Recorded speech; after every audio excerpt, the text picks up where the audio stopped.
शिक्षा से ही बदलाव संभव है। गिववाइज एजुकेशनल फाउंडेशन के साथ आइए मिलकर एक उज्जवल भविष्य बनाएं। So coming, whose name is Maulik.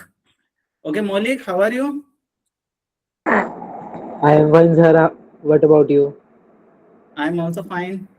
Okay, आप कौन सी लैंग्वेज में कंफर्टेबल हो फिजिक्स पढ़ने के लिए? Sir, Hindi. हम्म Hindi. एक्चुअली सर जो दीपिका है वो हेड है यहाँ पे ओके फिजिक्स। ओके ओके, हाँ अभी मैंने देखा है कि वो यहाँ पे जो हेड है, मुझे लगा कुछ स्टूडेंट्स हैं यहाँ पे। हाँ तो इधर देखो, तो बेसिक चीजें चलो स्टार्ट करते हैं। सबसे पहली बात मैं आपसे ये पूछना चाहता हूँ कि फिजिक्स आखिर हम पढ़ते क्यों हैं? मतलब कुछ तो रीजन होगा फिजिक्स पढ़ने का। 12th के एग्जाम इसलिए, या कोई कंपटीशन एग्जाम क्लियर करना है इसलिए हम फिजिक्स पढ़ रहे हैं? एक्चुअली सर पॉइंट ये भी है कि हमें कॉम्पिटिटिव एग्जाम के लिए फिजिक्स जरूरी है, बट हमारी जो डेली लाइफ है उसमें भी फिजिक्स काफी मैटर करती है। डेली लाइफ जैसे जैसे कि अगर हम अपने घर पे देखें कि जैसे हम अगर बात हम इलेक्ट्रोस्टैटिक चार्ज की टॉपिक की कर रहे हैं, तो हमें जैसे घर पे जैसे कुछ चीजें हैं, जैसे हमारा फ्रिज है, वो भी मतलब इलेक्ट्रिसिटी के थ्रू चलता है, जिससे मतलब कि बीच में इलेक्ट्रिसिटी कंडक्ट होती है। तो ऑब्वियसली। वो उस वजह से मतलब फिजिक्स हमारी लाइफ में बहुत इम्पोर्टेंट मैटर करता है, मतलब इट इज इम्पोर्टेंट। अच्छा एक काम करो, अभी के लिए काम थोड़ा इलेक्ट्रोस्टैटिक्स को थोड़ा साइड में कर लो, अभी केवल फिजिक्स के ऊपर बात करते हैं। ओके, अब पूरी सारी चीजों को सिनेरियो को कंसीडर करके, तो आपने जो 11th में पढ़ा होगा या 12th में पढ़ा होगा या आपने फर्स्ट से लेकर 12th तक जितने भी साइंस से रिलेटेड चीजें पढ़ रखी फिजिक्स में भी, उसको एक बार कंसीडर करके थोड़ा और बताइए, इसको और इलेबोरेट कीजिए कि why do we need to study physics. इसका ओरिजिन कहाँ से हो, हम पढ़ते क्यों, एक सिलेबस में ये चीजें क्यों डाली, क्यों, इसका कुछ तो आइडिया होगा किसी को? वन बाय वन मुझे बता सकते हो? सबसे पहले रितिका, आपका आंसर शुरुआत में थोड़ा अच्छे थे, मैंने अपना क्वेश्चन वापस रिफ्रेश किया, आप उसको थोड़ा और अच्छे से इलेबोरेट करके बताओ, फिर मैं अच्छे से एक्सप्लेन करूंगा कि एक्चुअलिटी में मीनिंग क्या निकलता है। Okay, so let's start. Okay, so बताइए। एक्चुअली जैसे थोड़ा मैंने आपको बताया कि जैसे हमारा अपने घर में हम देखते हैं, जैसे कि जो हमारी इलेक्ट्रॉनिक चीजें हैं, जो हमारे इलेक्ट्रॉनिक थिंग्स है, वो भी मतलब उसको भी मतलब एक इलेक्ट्रिसिटी चाहिए होती है, चार्ज। क्योंकि अगर चार्ज नहीं है तो फिर how it would B work. तो एंड ये जो अपना इलेक्ट्रिसिटी है वो भी मतलब ट्रांसपोर्ट में भी काफी यूजफुल है। सो बिल्कुल। बेसिक, सो मैं यही बोलूंगी अभी स्टार्टिंग में। चलो ठीक है, अच्छी बात है। नेक्स्ट वन, मौलिक, आपको कुछ आइडिया है जो मैंने अभी क्वेश्चन पूछा? या मुझे लगता है मौलिक भी यहाँ पे स्टूडेंट है या कोई और है? आई थिंक ये भी शायद हमारे कुछ बैच के कोऑर्डिनेटर वगैरह हो सकते हैं। चलो दीपिका, मुझे लगता है, सॉरी रितिका, लगता है मुझे आप इसे थोड़ा कोऑर्डिनेट करना पड़ेगा। चलो इसमें मैं थोड़ा और चीज थोड़ा सा और अच्छे से एक्सप्लेन कर लेता हूँ। डेली लाइफ में देखो हमारे सामने बहुत सारे फिनोमिनाज होते हैं, जैसे थंडरस्टॉर्म हो जाए। Okay, Deepika Thakur is saying, okay academic head is saying मौलिक इज आल्सो स्टूडेंट्स। ओके मौलिक, आपके ऊपर थोड़ा सा आते हैं। मौलिक, क्या मेरी आवाज आ रही है आपको? मौलिक, एम आई ऑडिबल? हाँ जी सर। हाँ तो मौलिक, मैं आपसे सेम क्वेश्चन वापस पूछता हूँ कि डे टू डे लाइफ में जो आप मतलब फिजिक्स अगर पढ़ते हो, जो आपका सब्जेक्ट है, चाहे कॉम्पिटेटिव एग्जाम के लिए, चाहे नीट हो, चाहे जेईई हो, या बोर्ड एग्जाम्स हो, क्या ये फिजिक्स आपको बोर्ड एग्जाम में मार्क्स दिलाने के लिए है या कुछ और पर्पस भी हमारी लाइफ में? नहीं सर, ये हमारी डेली लाइफ में भी काफी यूज है। थोड़ा सा एलोबरेट करके बताओ, ये चीजें स्टार्ट कैसे हुई होगी आपके अकॉर्डिंग?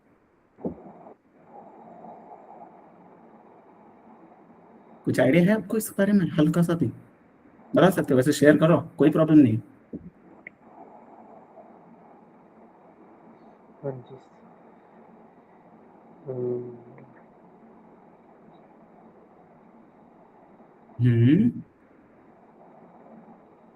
फिजिक्स सर, बेसिक से स्टार्ट करें तो मोशन, फोर्सेस, एनर्जी हमारी काफी नॉर्मल लाइफ में यूज होती चीजें। हम्म और ठीक है, इधर देखो, मैं थोड़ा डिटेल में अभी एक्सप्लेन करूंगा। अच्छा, प्रीतिका आप कुछ कहना चाहती हो? यस सर, मेरे को एक चीज याद आई थी जो कि मैंने अभी बताई नहीं। एक्चुअली मेरे को मोस्ट फिजिक्स के मामले में, फिजिक्स के if we are talking about physics, तो मोस्टली एक साइंटिस्ट के बारे में मेरे को बताना था जो कि मैंने नहीं एक्सप्लेन करा, about Isaac Newton who just invented gravity. Gravity. तो उन्होंने मतलब कि जिस तरीके से फिजिक्स को इंट्रोड्यूस करा, ग्रेविटी को इंट्रोड्यूस करा, so I think he also plays the major role in physics. बिल्कुल। So I just want to tell that. हाँ, इसमें आप थोड़ा सा और क्लोज जा रहे हो। ठीक है, ये एक नया स्टूडेंट है यहाँ पे, ये क्या नाम है, ब्लैंक टू। हाँ, तो आप भी बताइए, अगर मैं आपसे सेम क्वेश्चन पूछ लूँ कि हम फिजिक्स क्यों पढ़ते हैं और इसका रियल लाइफ में क्या लेना देना है? क्या केवल मार्क्स लाने के लिए फिजिक्स पढ़ते हैं, या सच में अगर इसको अंडरस्टैंडिंग वे में पढ़ेंगे तो मार्क्स तो आएंगे ही, आपको थोड़ा इंटरेस्ट भी आएगा। इसलिए मैं आप बताओ, आप क्या क्या कहना चाहते हो, फिजिक्स आखिर आई कहाँ से? ब्लैंक टू, आपको कुछ आइडिया है?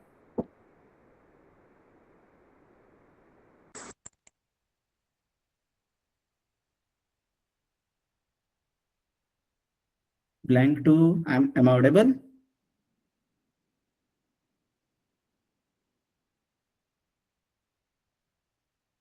Blank 2, your voice is not audible.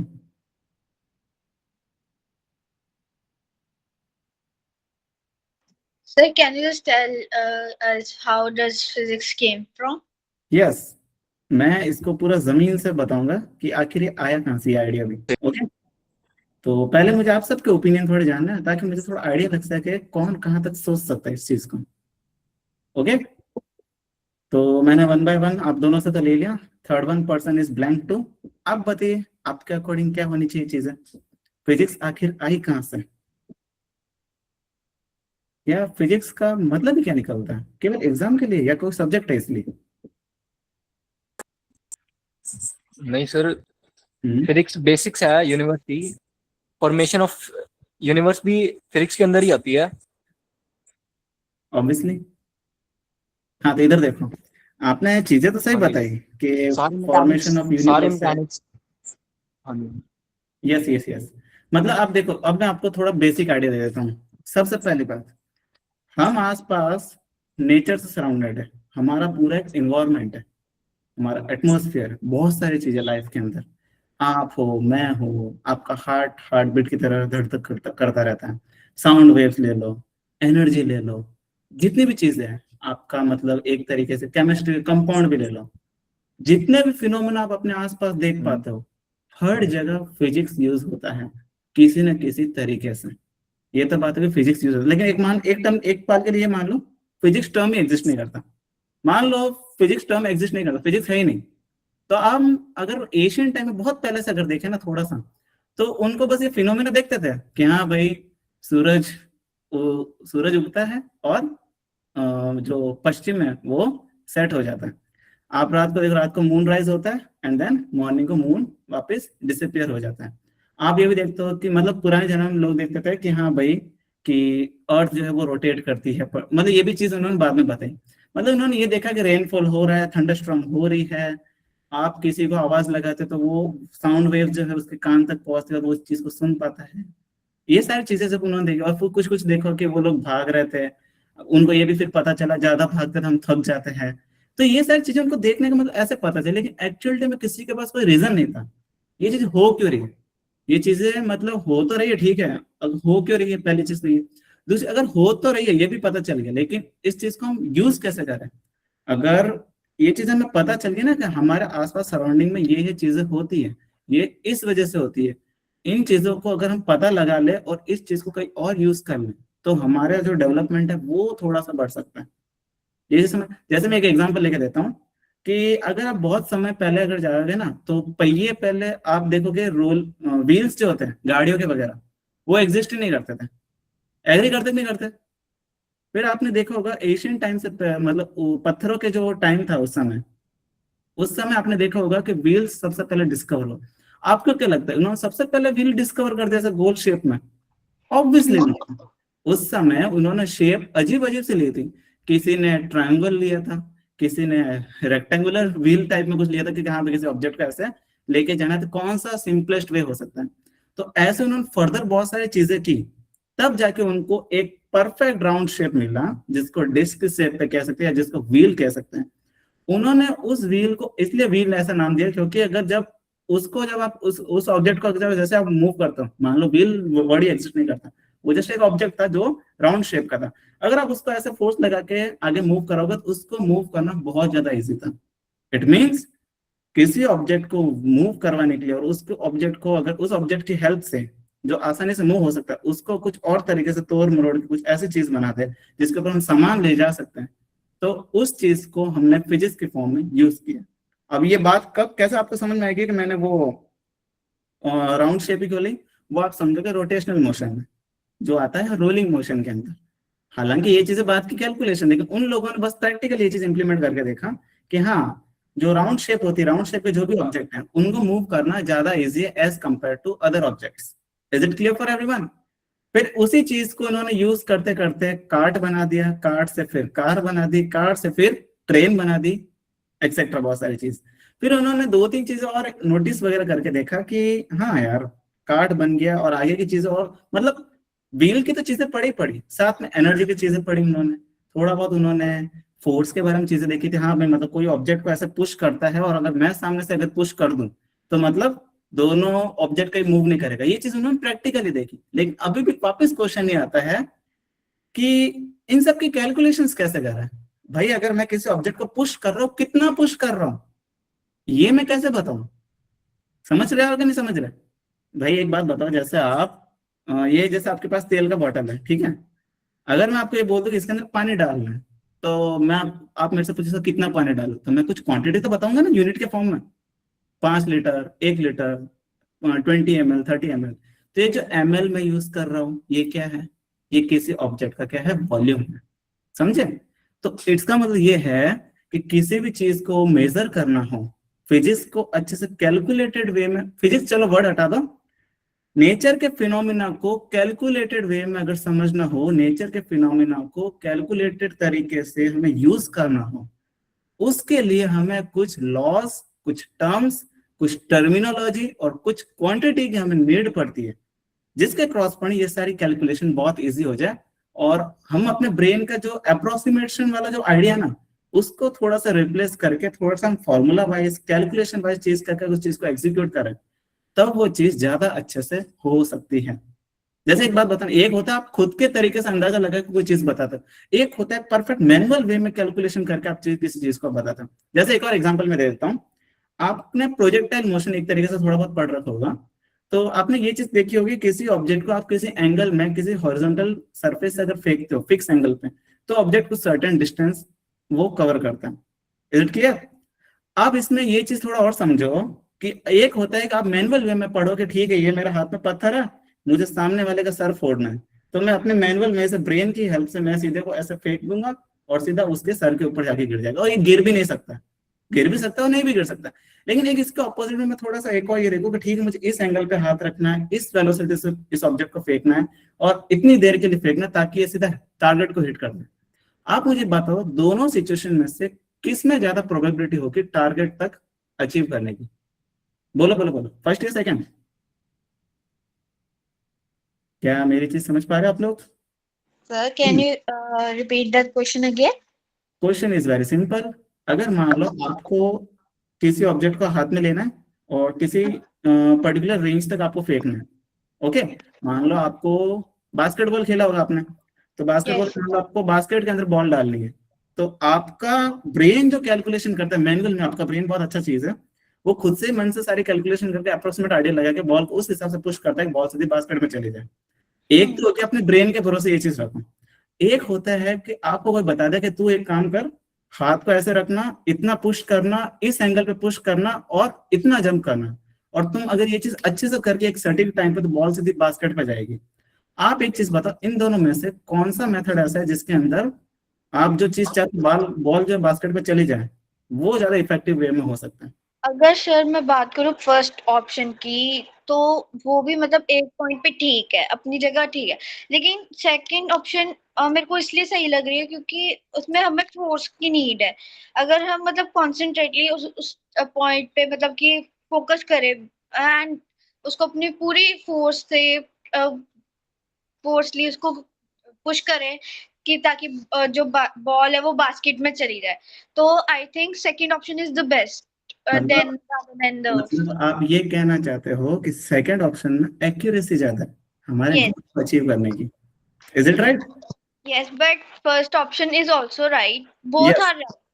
हाँ, मैं एग्री करता हूँ, दोनों चीजें सही है, लेकिन हमारा जो ह्यूमन माइंड है, हमारे जो ह्यूमंस हैं, हम उस चीज पे ज्यादा अच्छे से फोकस करते हैं, उस रास्ते पे ज्यादा अच्छे से हम चलते हैं जिसमें वो गोल अचीव होने की पॉसिबिलिटी ज्यादा। बोलो हाँ या ना? यस है ना? तो उस चीज के अकॉर्डिंग हम जो कैलकुलेटेड वाला तरीका है ना, हमने ज्यादातर पहले उसको भी चूज किया, समझा? तो इसी वजह से हम अपने गोल को अचीव करने के लिए, हालांकि वो सारी चीजें ब्रेन से भी हो सकती है, लेकिन उसको और अच्छे से अचीव करने के लिए, एक्यूरेसी के साथ अचीव करने के लिए, हमने यहाँ पे कैलकुलेशन वाले मेथड हमने कुछ ऐसे चूज किए। तो उसी कैलकुलेशन को जैसा हम समझते हैं ना, जैसे जरूरी नहीं है कि मैं यहाँ पे ऐसे ही बोल दूंगा कि 1 लीटर पानी, उसमें 4 लीटर और पानी डालोगे कितना लीटर पानी भरिए, तो होगी बेसिक कैलकुलेशन। बट हमें कुछ वैसे नेचर के फिनोमिना से रिलेटेड कैलकुलेशन करनी है, वो कैसे पॉसिबल है? तो उसी चीज को इंट्रोड्यूस करते हुए हमारे पास एक टर्म आता है physics. Physics is what? Physics is the branch of science under which we are study about the physical phenomena of our nature. Is it understood? Yes sir. समझे? तो अब देखो, पहले लोग क्या करते थे कि बारिश जब भी होती तो उनका ये कहना था इंद्र देवता खुश हो गए, बारिश बरसा रहा है, क्योंकि उनके पास साइंटिफिक एविडेंस कुछ नहीं थे, उनके पास साइंटिफिक एक्सप्लेनेशन कुछ नहीं था। अब जैसे कोई ऐसे बोलता है कि मतलब रात को है ना, मतलब भूत आ जाते हैं, इसलिए है ना, दिन को भगवान रहते हैं, रात को भूत आता है, इसलिए भूत जो होते हैं अंधेरे में रहते हैं, इसलिए रात हो जाती है। और भगवान भूतों का और राक्षस, मतलब भूतों का और भगवान का टाइम आपस में सेपरेट हो रखा है, कुछ दिन तक ये रहेंगे, कुछ टाइम तक ये रहेंगे। तो इन्होंने ऐसे डे एंड नाइट के बारे में चीजें एक्सप्लेन की। बट इन रियलिटी जैसे आप स्टडी वगैरह करोगे अच्छे से, तो हमारे जो पुराने एशियन टाइम के जो लोग थे, जैसे आप आर्यभट्ट को ले लो, चाहे आप और किसको ले सकते हो, इंडियन के जो फेमस एस्ट्रोलॉजर्स हैं, आर्यभट्ट को ले लो, शंकराचार्य को ले लो, और ये 2-3 ऐसे परफेक्ट एग्जांपल है जिन्होंने कुछ कुछ चीजें बैठे बैठे कैलकुलेट कर दी कि अर्थ is not a flat surface, earth is the round surface. फिर उन्होंने ये भी लोग, अर्थ जो है अपनी एक्सिस के अबाउट रोटेट करती है, फिर उसी रोटेशन के अकॉर्डिंग उन्होंने डे एंड नाइट का एक्सप्लेन किया। तो उन्होंने भी क्या किया, उन्होंने मैथ्स को यूज किया, चीजें एनालाइज की, और इन दोनों कॉम्बिनेशन को हम क्या कहते हैं, physics. Physics is what? Physics is the combination of your theoretical science and plus mathematics. Mathematics क्यों यूज कर रहे हैं? ताकि चीजें कैलकुलेट कर सके, और मैथमेटिक्स के थ्रू हम एक्सप्लेन कैसे कर पाएंगे, वो हम कर पाएंगे साइंस के through. Is it clear for everyone? Yes sir. बोलो बोलो बोलो, कुछ डाउट है इसमें? No sir. तो इस तरीके से क्या हुआ, फिजिक्स का यहाँ से तो ओरिजिन हो गया। अब बात करते हैं कि चीजें हम पढ़ते कैसे हैं, आखिर होता क्या क्या है। तो सबसे पहली बात, हमारे अर्थ के ऊपर या हमारे कंट्री के अंदर बहुत सारे लोग हैं, और हर एक पर्सन के अंदर अलग अलग टैलेंट है। अगर मैं अपनी बात करूं, I have a talent of teaching. आपके अंदर टैलेंट की बात करो तो आप हो सकता है फ्यूचर में डॉक्टर अच्छे बन सकते हो। किसी और की बात करो तो वो अच्छे से फ्यूचर में एक्टर बन सकते हैं। किसी को हो सकता है कि वो फ्यूचर में जाके अच्छा बास्केटबॉल प्लेयर बन सकता है या वो क्रिकेटर बन सकता है। Is it clear for everyone? सबके अंदर अलग अलग टैलेंट है। तो उसी के अंदर हमारे कंट्री के अंदर, हमारे सोसाइटी के अंदर कुछ ऐसे भी लोग हैं जिनको इन फिजिक्स की चीजों में बहुत ज्यादा इंटरेस्ट है, उनको साइंस के अंदर भी बहुत ज्यादा इंटरेस्ट है। उनका ये रहता है खाना बाद में खाएंगे, लेकिन पहले ये चीज खोज के रहेंगे कि आखिर इस क्वेश्चन का आंसर क्या है। बोला है ना? आपने बचपन में भी ये चीजें समझी तो होगी ना? Yes sir. तो बस वही चीज है कि वैसे वो जो लोग होते हैं उनको हम बोलते हैं साइंटिस्ट। उनका काम ही ये रहता है कि फिजिक्स के फिनोमिना को इस तरीके से स्टडी करना। Is it clear for everyone? तब बात आती है यहीं पे कि सबसे पहली बात, साइंटिस्ट जितने भी लोग होते हैं ना, वो एक एक चीज ऑब्जर्व करते हैं, उनको नेचर के लॉस को समझने में बहुत ज्यादा मजा आता है। वो ये भी सोचेगा कि ये अगर थंडरस्टॉर्म हो रहा है तो ये बिजली यहीं पे क्यों गिरा, उसके ऊपर भी कैलकुलेशन करके सोचेंगे यहीं पे क्यों गिरा, कहीं और क्यों नहीं गिरा। समझे? अब वो हालांकि अलग बात है, वो कैलकुलेशन थोड़ा मैं आपको अलग से बाद में समझूंगा, थोड़ा कॉम्प्लिकेटेड हो जाएगा, बट मैं ये समझा रहा हूँ उनका थिंकिंग क्या कहता है। समझे? तो एक एक पॉसिबिलिटी को ऑब्जर्व करते हैं, एक एक चीज को खुद से एक्सपेरिमेंट करके चीजें देखते हैं कि आखिर ये चीजें हो कैसे रही है, अगर नेचर में ये चीज पॉसिबल हुई तो ये इस वजह से हुई होगी, तो उससे रिलेटेड वो क्या करेंगे, इससे रिलेटेड एक्सपेरिमेंट्स करेंगे, और उसी एक्सपेरिमेंट्स का जो कंक्लूजन होगा वो हम एक लॉ के फॉर्म में, जो हायर प्रोफेसर होते हैं, जो हायर यूनिवर्सिटी, जो दूसरे लोग होते हैं जैसे टीचर्स लोग वगैरह, उनको वो चीज बताई जाती है कि ये है फिजिक्स के लॉ, इस वजह से ये चीज होती है। जैसे इलेक्ट्रोस्टैटिक्स में बात करूं तो आपको पता होगा कि like charges are repel to each other and unlike charges are attract to each other, बोला है ना, ये चीज एग्री करता हूं। हम्म, अगर आप मैग्नेट्स के ऊपर देख लो तो same poles are repel to each other, opposite poles are attract to each other. अगर मैग्नेट के नॉर्थ पोल और साउथ पोल है, दोनों पोल्स आपस में ऑपोजिट है, तो मैग्नेट एक दूसरे को अट्रैक्ट करेंगे। अगर दोनों पोल सेम टू सेम है तो दोनों एक दूसरे को क्या करेंगे, रिपेल करेंगे। बोलो एग्री करते कि नहीं करते? लगता अभी भी नहीं समझे। चलो एक और चीज समझाते हैं। इधर देखो, आपने ग्रेविटी के बारे में तो देखा ही होगा ना, कि आप किसी ऑब्जेक्ट को किसी हाइट से नीचे गिराते हो तो वो ऑब्जेक्ट सीधा अर्थ के टुवर्ड्स आता है, बोलो है ना। Yes sir. हाँ, तो ये चीज कैसे हुई, तो आप बोलोगे सर अर्थ जो होती है वो उस ऑब्जेक्ट के ऊपर फोर्स लगाती है, आप ये बोलोगे ना। अर्थ यस जो सर। होती है उस ऑब्जेक्ट के ऊपर फोर्स लगाते हैं towards their center, that's why earth is fall on the surface, any object falls on the earth surface. Am I right और रॉन्ग? Yes sir. हाँ, तो अब इसी चीज को आप इस चीज को कैसे बोल पा रहे हो बताओ? आपने खुद से ही बोला था कि हाँ भाई अर्थ जो है इसको नीचे खींचती है। या अगर मैं थोड़ा और एक्सप्लेन करके पूछूं तो बताओ, अर्थ ठीक है इसको इतना खींच तो रही है, कितना फोर्स लगा रही है? तो वो चीज न्यूटन्स ने बताई थी, Gm1m2 upon r square which is the value of gravitational force. बोला है ना, समझे? तो सर। ये चीज न्यूटन्स ने कैसे बताई? न्यूटन्स ने ये चीज ऑब्जर्व की, प्रैक्टिकल एग्जांपल्स किए, मैथमेटिक्स लगाई, पूरा जितनी पॉसिबिलिटीज होती है उस ऑब्जेक्ट को स्टडी करने के लिए। अगर ये ऑब्जेक्ट ऐसे ना मूव करके ऐसा मूव किया, मतलब जितने पॉसिबल आउटकम्स होते हैं सबको कंसिडर करके फिर उसने न्यूटन का जो ग्रेविटेशनल का फॉर्मूला है वो आपको इंट्रोड्यूस करा है। इसका मतलब क्या है कि सबसे पहली बात, नेचर के जो भी फिनोमिनाज हैं उनको स्टडी कौन करता है? साइंटिस्ट। साइंटिस्ट सारे आउटकम्स लगा के, सारी प्रैक्टिकल इंफॉर्मेशन लगा के, सारे एक्सपेरिमेंट करके जो कंक्लूजन उसके थ्रू निकलता है वो बताता है हम लोगों को, मतलब टीचर्स को।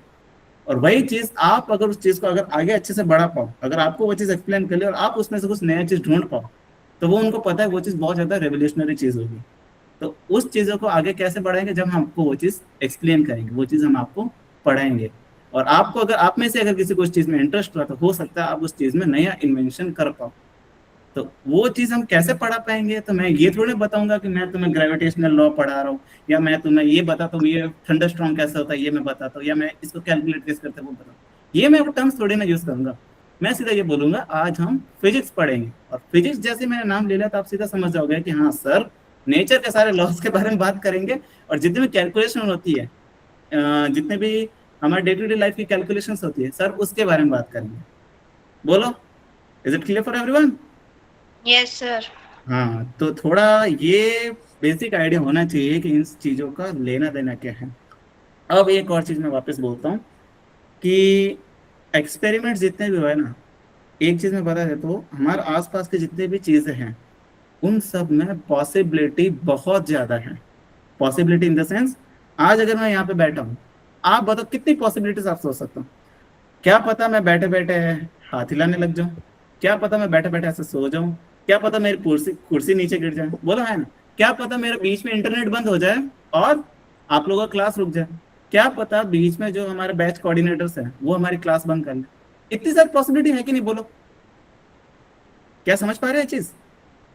और हर एक पॉसिबिलिटी के बेसिस पे, हर एक पॉसिबिलिटी के बेसिस पे आपका जो आने वाला आउटकम्स है वो डिफरेंट हो सकता है।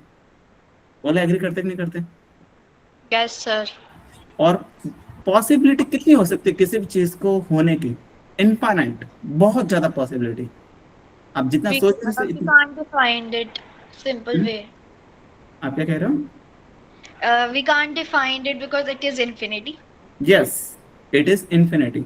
तो आपको क्या लगता है, कोई साइंटिस्ट लोग वगैरह एक्सपेरिमेंट करते हैं, मान लो कोई ग्रेविटी के बारे में एक्सपेरिमेंट कर रहा है, कोई मान लो सिंपल पेंडुलम के बारे में एक्सपेरिमेंट कर रहा है, कोई मान लो इलेक्ट्रिसिटी के ऊपर एक्सपेरिमेंट कर रहे हैं, चाहे बैटरी से रिलेटेड हो चाहे किसी से रिलेटेड हो, आपको क्या लगता है उनकी स्टडीज के अंदर उन्होंने सारी पॉसिबिलिटी को लिया होगा? No. तो कुछ ना कुछ तो ऐसी पॉसिबिलिटी हो सकती है ना जो इन्होंने आज तक कभी देखी नहीं हो, लेकिन वो आ तो सकती है। और जैसे ही और एक और चीज, उन्होंने जो भी फिजिक्स के लॉस बताए हैं वो सारे किस पे डिपेंड है, जो उन्होंने जितनी पॉसिबिलिटी देखी उस एक्सपेरिमेंट के अंदर, उसके बेसिस में उन्होंने फिजिक्स के लॉस बताए। यस। अगर मान लो उनकी सारी कंडीशन में से अगर कोई भी ऐसी कंडीशन होगी जो उन्होंने भी कभी नहीं देखी, इट मीन्स वहां पे फिजिक्स के लॉ बिल्कुल फॉलो ही नहीं होंगे। और फिजिक्स के लॉ अगर फॉलो नहीं होते, इट मीन्स हमें फिजिक्स के लॉ को अपडेट करना पड़ेगा। बोलो हाँ या ना? Yes sir. हाँ, तो ये चीजें होती है। मतलब अब अपडेट करना पड़ा, मतलब ये चीज कैसे समझ पा रहे पता है? शुरुआत में जो होता है ना, हम ये बोलते आ रहे थे कि अर्थ जो है एकदम फ्लैट होती है, पापड़ की तरह। अर्थ is not A spherical shape, समझे? तो आगे कुछ साइंटिस्ट वगैरह है, उन्होंने थोड़ा बहुत स्टडी वगैरह किया, उन्होंने बोला no, earth is not a flat shape, earth is the round shape. बोला हाँ या ना? मतलब क्या हुआ? जो फर्स्ट पर्सन था जिसने अपने अकॉर्डिंग कैलकुलेशंस की, अपने अकॉर्डिंग ऑब्जर्वेशंस की, उसने अपने अकॉर्डिंग थ्योरी बता दी earth is the flat surface. लेकिन जो अनदर पर्सन था उसने अर्थ को बाहर से स्टडी किया। जो फर्स्ट वाला पर्सन था उसने बाहर से स्टडी नहीं किया, मतलब उसके थ्रू वो पॉसिबिलिटी नहीं थी कि वो बाहर से जाकर स्टडी करे। लेकिन सेकंड वाले पर्सन ने उस पॉसिबिलिटी को हटा के अपने पॉसिबिलिटी के अकॉर्डिंग देखा कि वो बाहर से स्टडी कर रहा है। इट मीन्स जैसे उसने बाहर से स्टडी किया तो उसने पूरे जो पुराने लॉस उसने माइंड में थे कि अर्थ is the flat surface, that theory was given wrong. और सीधा अपडेट वर्जन क्या है? अर्थ इज द राउंड शेप। बोला हाँ या ना? समझे? तो इस तरीके से आप थोड़ी ये समझो कि फिजिक्स के लॉ अभी के लिए डिफाइंड है, अभी के लिए करेक्ट है, लेकिन कब तक करेक्ट होंगे आई डोंट नो। लेकिन जब तक करेक्ट है तब तक अच्छे से पढ़ेंगे। Is it clear for everyone? बोलो बोलो बोलो। हाँ, अदर स्टूडेंट्स, किसी को कुछ डाउट है मेरी इन बातों से? या कोई किसी का सर घूम रहा है, सर तो बहुत कॉम्प्लिकेटेड चीजें बोल रहे हैं। बोलो बोलो बोलो। नो सर, ऐसा नहीं है, मतलब जो आप समझा रहे हो सर इजी वे में समझा रहे हम्म, तो देखो ये तो चीज समझ। अब देखो मैं एक और चीज आपको सजेस्ट करूंगा। एग्जामिनेशन के पॉइंट ऑफ व्यू से पढ़ रहे हो, पढ़ना भी चाहिए और ऐसे ही पढ़ो, मैं तो ये कह रहा हूँ। लेकिन एक और चीज मैं ऐड ऑन ये करना चाहूंगा कि जब मैं आपको कोई चीज एक्सप्लेन करूँ, जैसे कंसेप्ट से रिलेटेड या कोई चैप्टर की थ्योरी से रिलेटेड, उसमें सीधा इस लेवल पे घुस जाओ जैसे आप खुद ही साइंटिस्ट हो। समझ गए? आप जितना डीप तक इसमें चले जाओगे मेरी कन्वर्सेशन के अंदर भी, उतना आपका हो सकता है कि अंडरस्टैंडिंग लेवल और ज्यादा बिल्डअप हो। और जितना ज्यादा अंडरस्टैंडिंग लेवल बिल्डअप होगा सारी चीजों को लेकर, आप उतना अच्छा एग्जाम में अच्छा परफॉर्म कर पाओगे। क्लियर? Yes sir. हाँ, तो इसमें मैं आपको ओपनली परमिट करता हूँ, you can ask me everything, you can ask me from any kinds of book, and you can ask me every type of question in terms of numerical also. Okay, अभी देख लो। देखो अभी का जो हमारा class है, अभी का मैं सिंपल इंट्रोडक्टरी क्लास ले रहा हूँ, जिसके अंदर मैं आपको थोड़ा बहुत इंट्रोडक्शन दूंगा, चीजें क्या क्या होती है। तो फिजिक्स के बारे में मैंने पढ़ लिया, फिजिक्स के बारे में मैंने आपको बता दिया, ठीक है। अब उसी फिजिक्स को और अच्छे से जो एक्सप्लेनेशन वे में है, अंडरस्टैंडिंग वे में, उसको बिल्डअप कैसे करेंगे? हम कुछ पर्टिकुलर फिनोमेना को स्टडी करते जाएंगे। अगर मैं 11th क्लास की फिजिक्स की बात करूं तो सबसे पहले आप क्या पढ़ते हो? वेक्टर पढ़ते हो। बोलो है ना? Yes sir. फिर उसके बाद आप क्या पढ़ते हो? मोशन इन वन डायमेंशनल पढ़ते हो। फिर आप पढ़ते हो मोशन इन टू डायमेंशनल। फिर आप पढ़ते हो, शायद रिलेटिव मोशन भी आ जाता है, रिलेटिव मोशन उसी में इंक्लूड कर लो। फिर आप पढ़ते हैं न्यूटन्स लॉज ऑफ मोशन। फिर आप पढ़ते हो वर्क एनर्जी पावर। फिर आप पढ़ते हो system of particle and momentum conservation. क्या मेरी बात सबको समझ में आ रही है? मैं ज्यादा फास्ट तो नहीं हो रहा? Yes sir. अंशुमान, क्या मेरी बातें समझ में आ रही है? Yes sir. हाँ, नहीं, अगर आपको कोई भी डाउट हो you can ask me, okay. हाँ, तो वापस यहीं पे बात आते हैं। तो आप धीरे धीरे क्या क्या पढ़ रहे हो, इधर देखो। अगर मैं वेक्टर्स की बात करूं, vector is the branch of mathematics which can be helpful to understand the physics. क्योंकि फिजिक्स के अंदर कुछ ऐसे, अब देखो फिजिक्स को अगर समझना है तो फिजिक्स के कुछ टर्मिनोलॉजी पता होनी चाहिए। अब जैसे कि मैंने अभी आपको बोला, अगर मैं आपसे ये पूछ लूं one by one, what is gravitation, आप क्या आंसर दोगे? सबसे पहले मुझे वन बाय वन कौन आंसर देगा? सबसे पहले आंसर देंगे मेहरीन फरहान। मेहरीन फरहान, आप नॉर्मल से एकदम कंफर्टेबल वे में कोई भी आंसर हो आपके माइंड में, आप वो मुझे एक्सप्लेन कर लो। What is gravitation? Mehreen, Am I audible to you? The force exerted by the earth is known as gravitational force. बिल्कुल. Is it correct? It is correct. अब इसमें एक चीज नोट डाउन करो. इन्होंने क्या बोला? The force exerted by the earth on every object is called gravitation. इन्होंने क्या यूज किया? फोर्स. क्या यूज किया इन्होंने? टर्म्स यहाँ पे क्या फोर्स के यूज किया? फोर्स. और जबकि मैंने उनसे चीज ये पूछी थी ग्रेविटेशन, एक फिजिक्स का फिनोमेना मैंने पूछा था ग्रेविटेशन क्या होता है. इन्होंने फोर्स टर्म यहाँ पे यूज किया. फोर्स मतलब हाँ, अगर हम सीधा सिंपल डेफिनेशन पे बारे में बोल रहे हैं ग्रेविटेशनल फोर्स की, फिर तो ये it is a force of attraction between two masses हुआ ना. ये भी कैसे? ये जनरलाइज्ड डेफिनेशन है, इसको भी आप कह सकते हो सही है. लेकिन सुनो, मेरा पर्पस ये नहीं है कि कौन करेक्ट बोल रहा कौन सही बोल रहा है, लेकिन इनका भी आंसर रिलेटेबल था करेक्ट आंसर के टुवर्ड्स. आपका जनरलाइज फॉर्म में करेक्ट आंसर था. दोनों चीजें सही है. लेकिन मैं आपको इसमें ये समझाना चाहता हूँ अगर बात कि इन दोनों में सर बस बात करें तो वो वाला सही है ना, क्योंकि एग्जर्ट कर रही है अर्थ ही ना, तभी तो कोई भी चीज पुल आउट करके रखी है ना. अर्थ तो हमारे पास है. ये बात थोड़ा इनकरेक्ट लग रहा है कि वो अट्रैक्शन को ये कर रही है, जैसे रितिका बताइए, तो वो थोड़ा सा डेफिनेशन इनकरेक्ट लग रहा है ना इस सेंस में. जनरल का वही होता है ना, कोई भी चीज फोर्स एक्सर्ट कर रही है अर्थ, तभी तो कोई भी चीज हम एग्जिस्ट कर रहे हैं ना चीजें. सुनो, क्या अर्थ का मास है? क्या अर्थ का कोई मास है? यस सर, अर्थ हैज मास. अच्छा, दूसरा क्वेश्चन. अर्थ जिस पे फोर्स लगा रही है, जिसको आप ग्रेविटेशन में बोला, क्या उसका कोई मास है? नो सर, ग्रेविटेशन का मास सर वो तो फोर्स है. मैं उसका नहीं कह रहा हूँ. अर्थ जिसके ऊपर फोर्स लगा रही है, जिस ऑब्जेक्ट के ऊपर फोर्स लगा, क्या उसका कोई मास है? Yes sir. अब देखो, आपने अर्थ ही डायरेक्टली यूज कर दिया ग्रेविटेशन की डेफिनेशन. आपने पूरे मास को स्पेसिफाई कर दिया. जरूरी थोड़ा ना है कि अर्थ जिसके फोर्स ऑफ अट्रैक्शन लगा रही है, that is the gravitational force. It is the example of gravitational force. Are you getting my point? Yes sir. देखो, अगर आप ग्रेविटेशन फोर्स को केवल अर्थ के पॉइंट ऑफ व्यू से समझोगे, तो एक बात बताओ, क्या सन जो है अदर प्लैनेट्स पे फोर्स नहीं लगाता? क्या उसका ग्रेविटी नहीं है खुद का? Yes sir. जो जुपिटर है, जो सबसे बड़ा प्लेनेट बोलते हो, उसका तो आपने पढ़ा, उसका सबसे ज्यादा ग्रेविटी होता है. बोलो हाँ है ना? Yes sir. तो मतलब आपका जो अर्थ वाला एग्जांपल है ना, is just example of gravitational force. Actual definition of gravitational force का क्या है कि कोई भी दो बॉडीज है जिसका कोई ना कोई मास हो, वो आपस में एक फोर्स ऑफ अट्रैक्शन लगाती है एक दूसरे के towards. That is known as a gravitational force. Understood? Yes sir. अब आपका डाउट क्लियर हुआ? Yes sir. हाँ, तो इसलिए मैंने रितिका का जो आंसर था ना, उसको जनरलाइज फॉर्म में बोला कि हाँ, इसका डेफिनेशन हर जगह एप्लीकेबल है. ओके, तो कोई प्रॉब्लम नहीं है. अगर आपने अर्थ के रिस्पेक्ट में बताया तो भी बात सही है. लेकिन यहाँ पे मुझे डेफिनेशन करेक्ट नहीं करना है. यहाँ पे मुझे बताना है कि चीजें क्या हो रही है. आप दोनों का जो भी आंसर था, आपने सीधा एक फोर्स वाला टर्म यूज किया. बोलो हाँ या ना? यूज किया ना फोर्स वाला टर्म? Yes sir. अब देखो, आप किसी भी फिजिक्स के फिनोमिना को अगर अच्छे से एक्सप्लेन कर पा रहे हो, जैसे मैंने ग्रेविटेशन का पूछा, आपने सीधा फोर्स टर्म यूज करके उसको एक्सप्लेन कर दिया. ये फोर्स टर्म है क्या आखिर इसमें? क्या ये किसी ऑब्जेक्ट का नाम है? No sir. या आपका, मेरा, या किसी और का नाम है? क्या बताओ? No sir. Obviously not. It is the physical quantity. It is the physical quantity which can help to explain every phenomena regarding to physics. बोलो हाँ या ना? Yes sir. तो इसी तरीके से अगर फिजिक्स को अच्छे से अंडरस्टैंड करना, तो आपको टर्मिनोलॉजी पढ़नी पड़ेगी. फिजिक्स की फिनोमिना, अगर नेचर के फिनोमिना को समझना है फिजिक्स की हेल्प से, इट मीन्स आपको कुछ टर्मिनोलॉजी पढ़नी है. और जो फोर्स आप यूज कर रहे हो, जो चीजें आप यूज कर रहे हो, इन्हीं टर्मिनोलॉजी को हमने दो पार्ट्स में डिवाइड किया.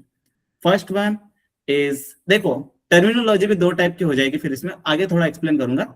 अभी आप बेसिकली ये समझो कि जितनी भी आप चीजें फिजिक्स की एक्सप्लेन कर पाते हो, वो आप फिजिकल क्वांटिटी के थ्रू एक्सप्लेन कर पाते हो. जैसे मैंने इसको ग्रेविटेशन का डेफिनेशन पूछा, तो ग्रेविटेशन के डेफिनेशन को उसने फिजिकल क्वांटिटी यूज किया, उसने फोर्स यूज करके तब जाके वो ग्रेविटेशन उसने एक्सप्लेन कर पाया. एक बात बताओ, सुनो, एक मैं वापस क्वेश्चन पूछता हूँ. बिना फोर्स टर्म को यूज कर बताओ ग्रेविटेशन क्या है? बोलो बोलो बोलो।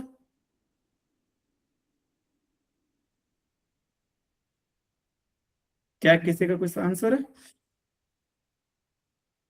सर पॉसिबल ही नहीं है, ग्रेविटेशन है तो ऑफ कोर्स वो फोर्स है, तभी तो वो किसी भी ऑब्जेक्ट के बीच में एक फोर्स ही है ना। नहीं, बिना मैं फोर्स आपसे ये पूछ रहा हूँ कि देखिए, फोर्स तो है, एक पल के मान लो कि आपकी डिक्शनरी में से फोर्स नाम का वर्ड ही हट गया, अब बताओ ग्रेविटेशन को एक्सप्लेन कैसे करोगे?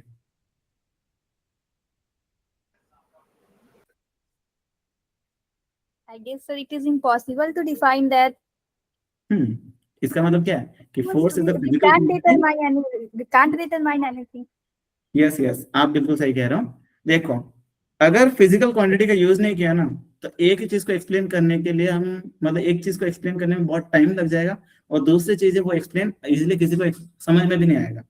समझ गए?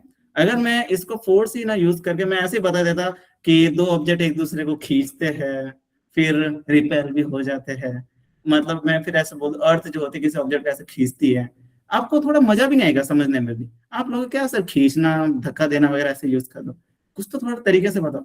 अगर जैसे मैंने फोर्स यूज करते आप इजीली समझ गए। It means physical quantity are helpful to understand physical phenomena in our surrounding. Okay, तो फोर्स क्या? Physical quantity. अगर कोई ऑब्जेक्ट अगर मैं थोड़ा एक और चीज में बोल दूं, आप मान लो कि वृत्तिका है और एक मौलिक है, दोनों का अगर मैं रेस करवा दूं, दोनों का अगर मैं रेस करो, दोनों दौड़ रहे हैं, वृत्तिका जो थी, वृत्तिका जो थी, मान लो 100 मीटर का जो डिस्टेंस था, वृत्तिका ने वो 100 मीटर का डिस्टेंस कवर किया और 10 मिनट्स के अंदर। बट उसी के अपोजिट जो मौलिक था, उसने 100 मीटर का डिस्टेंस कवर किया 15 मिनट में। आप इन दोनों में से मुझे बताएं कौन ज्यादा फास्ट था? क्या मेरा क्वेश्चन समझ पा रहे हो आप लोग? अंशुमान, यस। मौलिक। हाँ, तो क्वेश्चन मेरा समझे मैं क्या पूछ रहा हूँ? 100 मीटर का रेस था, सबसे पहले वृत्तिका भागी, उसने 100 मीटर का रेस 10 मिनट में कवर कर दिया। Done? Is it clear for everyone? Yes sir. हाँ। अब दूसरा क्वेश्चन मेरी ये है कि मौलिक जो था, उसने 100 मीटर का डिस्टेंस कवर किया 15 मिनट के अंदर। ओके, अब मैं आपसे ये पूछता हूँ कि इन दोनों में से बताइए कौन फास्ट था? अगर सर मैं अपने अकॉर्डिंग बोलूं तो 10 मिनट्स जो मैंने अप्रॉक्स लगाए हैं रेस को विन करने में, आई थिंक वही ज्यादा प्रेफरेबल है, क्योंकि मैं स्पीड फर्स्ट, मैं क्या बताऊं कंफ्यूज हो रही हूँ। मतलब हम मैंने 10 मिनट्स कवर अप करा, उसने 15 मिनट्स को कवर किया है, तो जो कि जिससे लेस टाइम में मैंने करा है, तो I think it would be me अगर एग्जांपल लेकर, क्योंकि 15 मिनट्स 5 मिनट का गैप है। किसी को कुछ समझ में आ रहा है? Anyone who understood the answer of Pritika? Maulik आप बताइए, बोलिए बोलिए बोलिए, आप बताइए जल्दी। मौलिक, एम आई ऑडिबल? मौलिक, क्या मेरी आवाज सुन पा रहे हो आप? हम्म, आप बताइए मेहरीन। सर क्वेश्चन रिपीट कर दीजिए क्वेश्चन once more. सिंपल सा है, क्वेश्चन सिंपल सा है। 100 मीटर का रेस था। ओके, सबसे पहले वृत्तिका भागती है एक पॉइंट से दूसरे पॉइंट तक, स्टार्टिंग से फिनिश लाइन तक। उसने 100 मीटर का जो रेस था वो कवर किया 10 मिनट्स के अंदर। उसी के अपोजिट मौलिक था, जिसने वही 100 मीटर का जो रेस था कवर किया उसने 15 मिनट्स के अंदर। अगर मैं आपसे ये पूछ लूं, बता दोनों में से फास्ट कौन था, तो आप इसका क्या आंसर करोगे?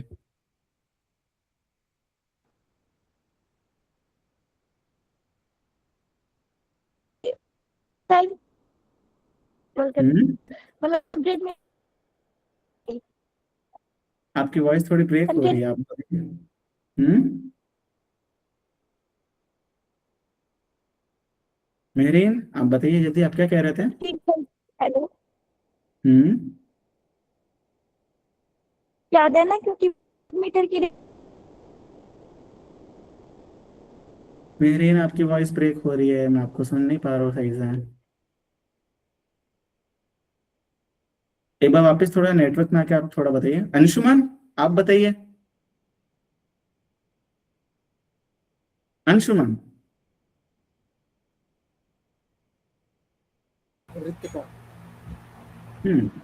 तो क्यों, रीजन? रीजन कम टाइम में ज्यादा डिस्टेंस, कम टाइम में? दोनों के लिए डिस्टेंस तो सेम ही है लेकिन टाइम कम लगा तो फास्टर उसी को किया जाएगा, समझा मेहरीन जाएगा। ओके, मेहरीन आप बताइए, आप क्या कहना चाहते हो? हेलो सर, हम्म। अब आवाज नेटवर्क सही है, मेरा आवाज जा रही है? हाँ, अब आ रही है तुम्हारी आवाज। हाँ, आप क्या कह रही थी? सर मैं कह रही थी कि मेरे अकॉर्डिंग रितिका मतलब ज्यादा फास्ट थी ना, क्योंकि वो 100 मीटर की रेस 10 मिनट में ही कवर कर ली, और अगर हम मौलिक की बात करें तो वो उसी 100 मीटर की रेस वो 15 मिनट में कवर किया। तो अगर हम टाइम के रिस्पेक्टिव में देखें तो रितिका ही फास्ट थी ना, क्योंकि हम्म। डिस्टेंस दोनों का सेम था लेकिन टाइम इंटरवल दोनों का डिफरेंट था, तो जिसका टाइम कम है वो फास्ट है ना। हम्म।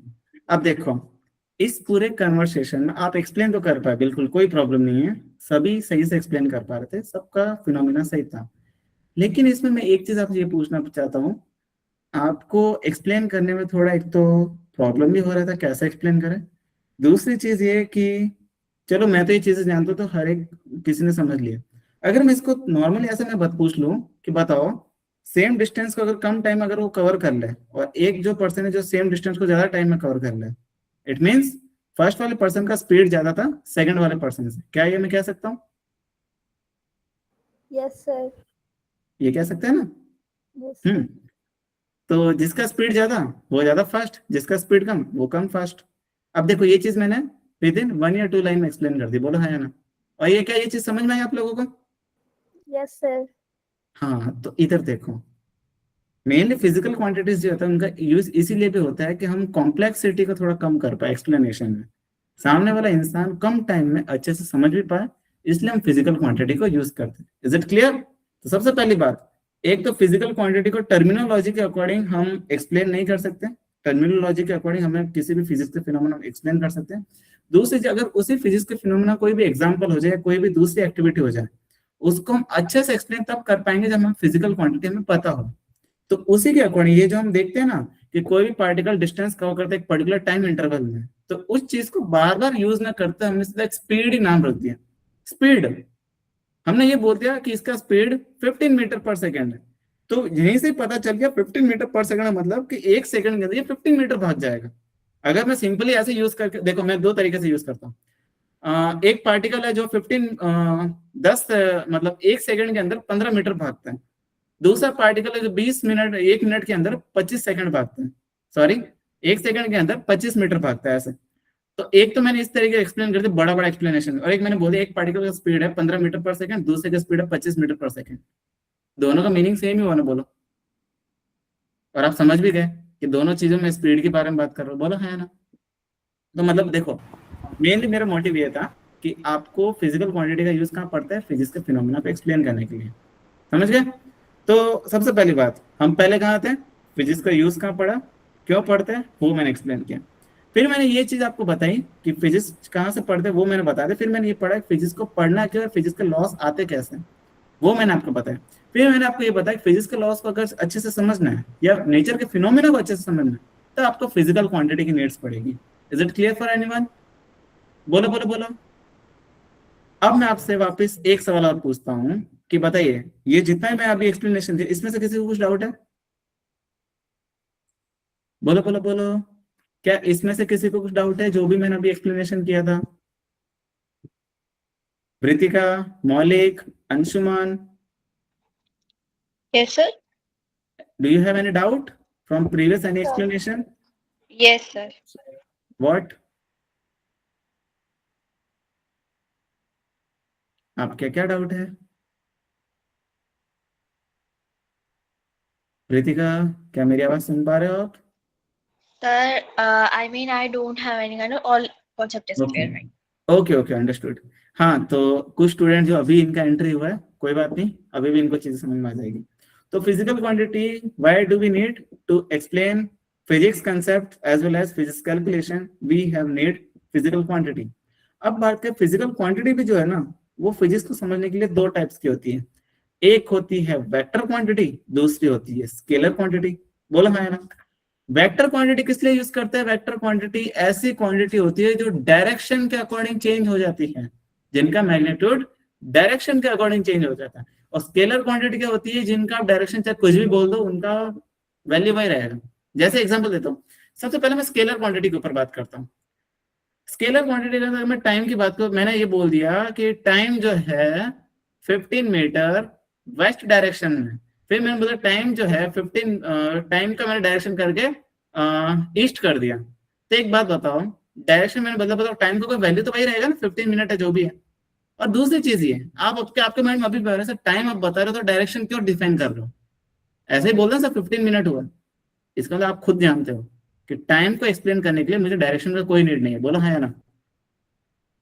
बोलो बोलो बोलो, क्या इस चीज से एग्री करते हो आप लोग? सो time is what? Time is the scalar quantity. बोलो हाँ या ना? Yes sir.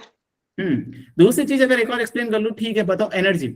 आप कभी ऐसे बोले कि मम्मी मैंने बहुत ज्यादा काम कर लिया, मैंने जितना भी खाना खाया था मेरा पूरा एनर्जी डाउन चला गया, मुझे 100 जूल मिली थी और आपने काम करवाया जो मेरी एनर्जी पूरी 800 जूल वेस्ट हो गई और 200 जूल ही पड़ी।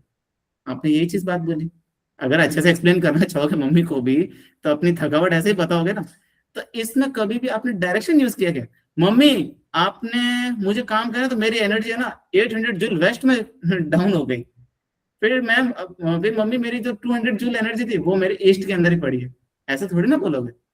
मतलब आप चीजों को बताने के लिए डायरेक्शन का बिल्कुल यूज नहीं कर रहे हो। और क्यों यूज नहीं कर रहे? यूज हो ही नहीं रहा, ऐसे ही आप एक्सप्लेन कर पा रहे हो। तो डायरेक्शन का कहीं नीड ही नहीं है। तो ऐसी क्वांटिटी जिसके अंदर आपको एक्सप्लेन करने के लिए भी डायरेक्शन का नीड नहीं होता, आपको कैलकुलेशन करने के लिए भी डायरेक्शन का कोई लेना देना नहीं है, या ऐसी फिजिकल क्वांटिटी जिसके अंदर वेक्टर की कैलकुलेशन का कोई इन्वॉल्वेशन नहीं होता, उस क्वांटिटी को मैं क्या बोलता हूँ? Scalar quantity. बोला हाँ है ना?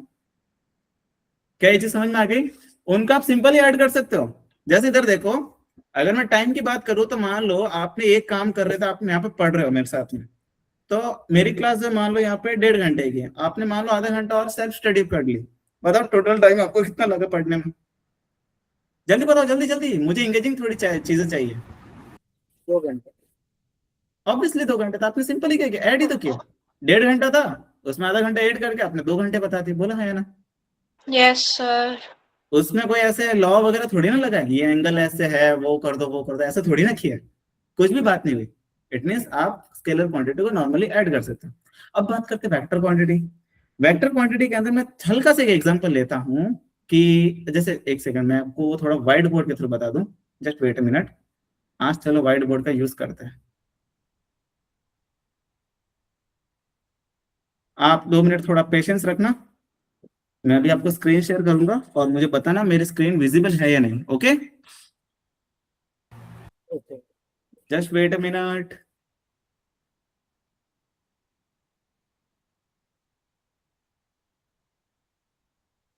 कल है ना हम कैलकुलेशन वाली चीजें करेंगे सारी, ठीक है? हम लिखेंगे सारी चीजें, मैं क्वेश्चन पूछूंगा आप आंसर करोगे, और सारी चीजें एकदम स्मूथली वे में होगी। ओके, मैं आपको क्या पहला दिन ऐसा पूरा लिखने वाला नहीं बनाना चाहता, आप फिर बोर हो जाओगे। समझ गए क्या ये चीज? आज हम सीधा वो चीज पढ़ेंगे जो हमें पता है, फिर कल हम वो पढ़ेंगे जो हमें नहीं पता और जो मैं आपको बताऊंगा। ओके, बोलो बोलो बोलो, क्या इस बातों से एग्री करते हो आप लोग, या आपको Yes. कोई डिफरेंट ओपिनियन है?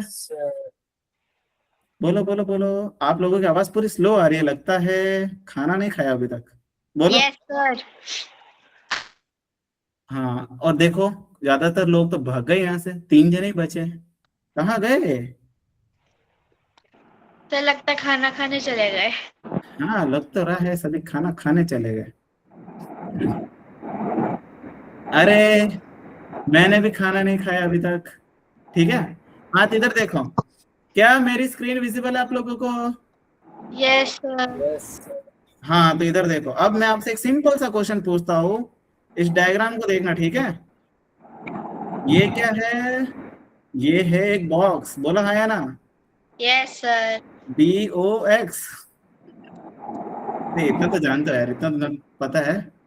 ये जो मेरे स्टूडेंट है इनको इतना तो नॉलेज है कि ये बॉक्स है।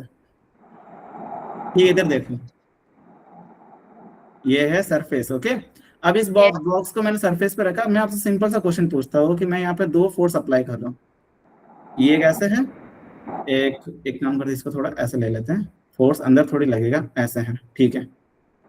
और एक फोर्स है जो सीधा ऐसे लग रहा है। क्या चीज समझ में आ रही है? अब देखो, यस। मेरा क्वेश्चन आपसे ये है कि ये फोर्स जो है इसका मैग्नीट्यूड कितना है? 10 न्यूटन, ठीक है। और दूसरा जो फोर्स है उसका मैग्नीट्यूड कितना है? एक सेकंड। तो दूसरा जो फोर्स है इसका मैग्नीट्यूड कितना है? 5 न्यूटन। अब मैं आपसे ये पूछता हूँ, बताओ इस बॉक्स के ऊपर टोटल कितना फोर्स लग रहा है? क्या इस चीज का बेसिक आइडिया आप दे सकते हो? Sir 15 Newton. अच्छा, ये चीज सही बताई। अब मैं आपसे सेम क्वेश्चन थोड़ा अलग वे में पूछूंगा। इधर देखो, सेम ही चीज है, इधर देखिए। ये जैसे वापस मैंने सरफेस बनाया, ठीक है। और अच्छा, एक और चीज मैं पूछता हूँ। 15 न्यूटन तो बता दिया, लेकिन 15 न्यूटन जो फोर्स है वो किस डायरेक्शन में, बताओ। या आपसे मैं सिंपल से एक और क्वेश्चन पूछ रही हूँ, तो बताओ 15 न्यूटन जो आपने फोर्स बताया, तो बताओ ब्लॉक जो किस डायरेक्शन में मूव करेगा? अगर सर वहाँ पे एक साइड 10 एंड 5 न्यूटन लग रहा है तो वो ऑब्वियसली राइट की तरफ को मूव करेगा सीधा, मतलब पुश करेंगे तो हम सीधा ही। Okay okay, got it. आप यही कहना चाहते हो जिस तरफ फोर्स होगा, जिस तरफ नेट फोर्स होगा, उसी तरफ ब्लॉक शिफ्ट होगा, बोलो है ना? अब देखो देखो देखो, इस चीज में आप क्या चीज सोच पा रहे हो? आप इसमें ये चीज सोच पा रहे हो कि ब्लॉक की डायरेक्शन, इधर देखो कि हाँ जी। ब्लॉक, मालिक आप अपना थोड़ा म्यूट कर दीजिए। हाँ, इधर देखो, ब्लॉक की डायरेक्शन को डिफाइन करने के लिए आप पहले ये देख लो कि फोर्स की डायरेक्शन में लगा, बोला हाँ या ना? फिर आपने क्या देखा? जिस तरफ ज्यादा फोर्स होगा, ब्लॉक जो है उसी तरफ मूव होगा, बोलो हाँ या ना? यस। इसका मतलब क्या समझे कि फोर्स एक ऐसा फिजिकल क्वांटिटी है जिसको आपको एक्सप्लेन करने के लिए इसका मैग्नीट्यूड तो पता ही होना चाहिए, लेकिन उस क्वांटिटी की वजह से सामने वाले ऑब्जेक्ट का डायरेक्शन भी चेंज हो जाता है। इट मींस फोर्स एक ऐसा फिजिकल क्वांटिटी है जिसका मैग्नीट्यूड तो है, लेकिन इसके इफेक्ट को समझने के लिए हमें इसका डायरेक्शन का भी नीड पड़ेगा, बोलो हाँ या ना? बोलो बोलो बोलो। It means force is the vector quantity, बोलो हाँ या ना? तो Yes, sir. हम यहाँ पे इस चीज का एक कंक्लूजन ले सकते हैं कि जिस तरीके से टाइम के अकॉर्डिंग मैंने चीजें पूछी, जिस तरीके से टाइम और एनर्जी के अंदर मुझे डायरेक्शन का कोई लेना देना नहीं है, उसको मैं क्या बोलूंगा? Scalar quantity. और जिस फिजिकल क्वांटिटी जिसके अंदर मुझे डायरेक्शन का भी लेना देना है, उसको मैं क्या बोलूंगा? Vector quantity. बोलो बोलो बोलो, क्या ये चीजें क्लियर हुई? Yes, sir. अब जैसे इसी को मैं थोड़ा और आगे इलाबोरेट करके बता दूं, तो जैसे ये मेरा ब्लॉक है यहाँ पे, ये रहा, ये मेरा यहाँ पे क्या है? ब्लॉक है, ठीक है। अब इस ब्लॉक के थ्रू, इस ब्लॉक के ऊपर अगर मैं फोर्स का डायरेक्शन अगर चेंज कर देता हूँ, वेट अ मिनट, जैसे ये मान लो ये एक फोर्स का डायरेक्शन ये है, और दूसरा जो डायरेक्शन है वो मान लो ये रहा। अब मैंने फोर्स का मैग्नीट्यूड वही रखा, ये यहाँ पे कितना है? इसको एक काम करते हैं, यहाँ पे 5 न्यूटन रखते हैं। ओके, ये मान लो कितना है? 10 न्यूटन है, और ये कितना है? 5 न्यूटन है। अब मुझे एक चीज बताइए कि ब्लॉक जो है किस डायरेक्शन में मूव होगा, और दूसरी चीज इस ब्लॉक के ऊपर टोटल कितना फोर्स लग रहा है, बताओ। क्या इस चीजों का आंसर है आपके पास? बोलिए बोलिए बोलिए, क्या आंसर है आपके पास इन चीजों का? फोर्स सर इज एक साइड 10 5 न्यूटन। न्यूटन है और दूसरी साइड 8 है कि 6 न्यूटन है? सॉरी, ये 5 है, मैंने थोड़ा गलत तरीके से लिख दिया। जस्ट वेट अ मिनट, मैं वापस लिख देता हूँ। ये 5 है, ओके। Okay okay. अब बताओ जल्दी, इस ब्लॉक के ऊपर टोटल कितना फोर्स लग रहा है? जल्दी बताओ, जल्दी बताओ, जल्दी बताओ, बोलिए बोलिए बोलिए बोलिए बोलिए। So force is 5 Newton along 10 Newton. अच्छा एक बात बताओ, तुम लोगों ने इस कैलकुलेशन के अंदर 15 न्यूटन बता दिया, जबकि लग रहा है दोनों फोर्स ही है, और इसमें भी आपने 5 न्यूटन बताया, जबकि दोनों फोर्स लग रहे हैं। डिफरेंट डिफरेंट आंसर क्यों बताओ? इसका मेन रीजन ये है कि because force is the vector quantity and its magnitude and its addition, its subtraction, its multiplication, all of this thing magnitude direction different है इसमें एंड मैग्नीट्यूड सेम है।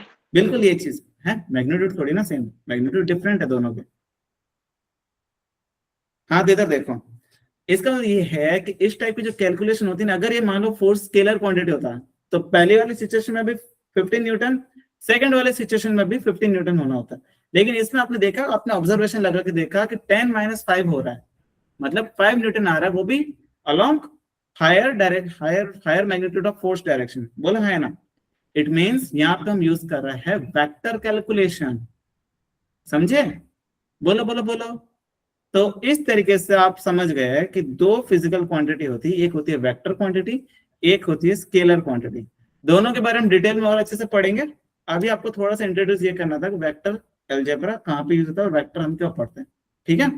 ये बेसिकली मैथ्स का ही पार्ट है, लेकिन मैथ्स को एप्लीकेशन वे में बताने के लिए आऊँ, फिजिक्स के अंदर इसको यूज करते हैं। बोलो बोलो बोलो, क्या ये चीजें क्लियर हुई? क्या ये चीजें क्लियर हुई? क्या बोलो? Yes sir. हाँ, अब एक और चीज मैं आपसे पूछता हूँ, आपने इंटीग्रेशन तो पढ़ा होगा, कुछ आइडिया है इंटीग्रेशन के बारे में, या टफ लगता है? सर पढ़ा है बट थोड़ा सा टफ लगता है। टफ है? अच्छा सुनो, एक मैं आपसे सिंपल सा क्वेश्चन पूछता हूँ, why do we need integration? Why do we need integration? बोलो बोलो बोलो, Anshuman, Sanu, why do we need integration? अच्छा सुनो, यहाँ पे किसी को प्रॉब्लम तो नहीं है कि मैं सबका नाम लेके क्वेश्चन पूछ रहा हूँ जो? नहीं सर, मेरा नाम लेके पूछ तो मेरा ईगो हर्ट हो जाता है, मेरे से आंसर नहीं आते हैं। बोलो बोलो बोलो, ऐसा तो कोई नहीं है?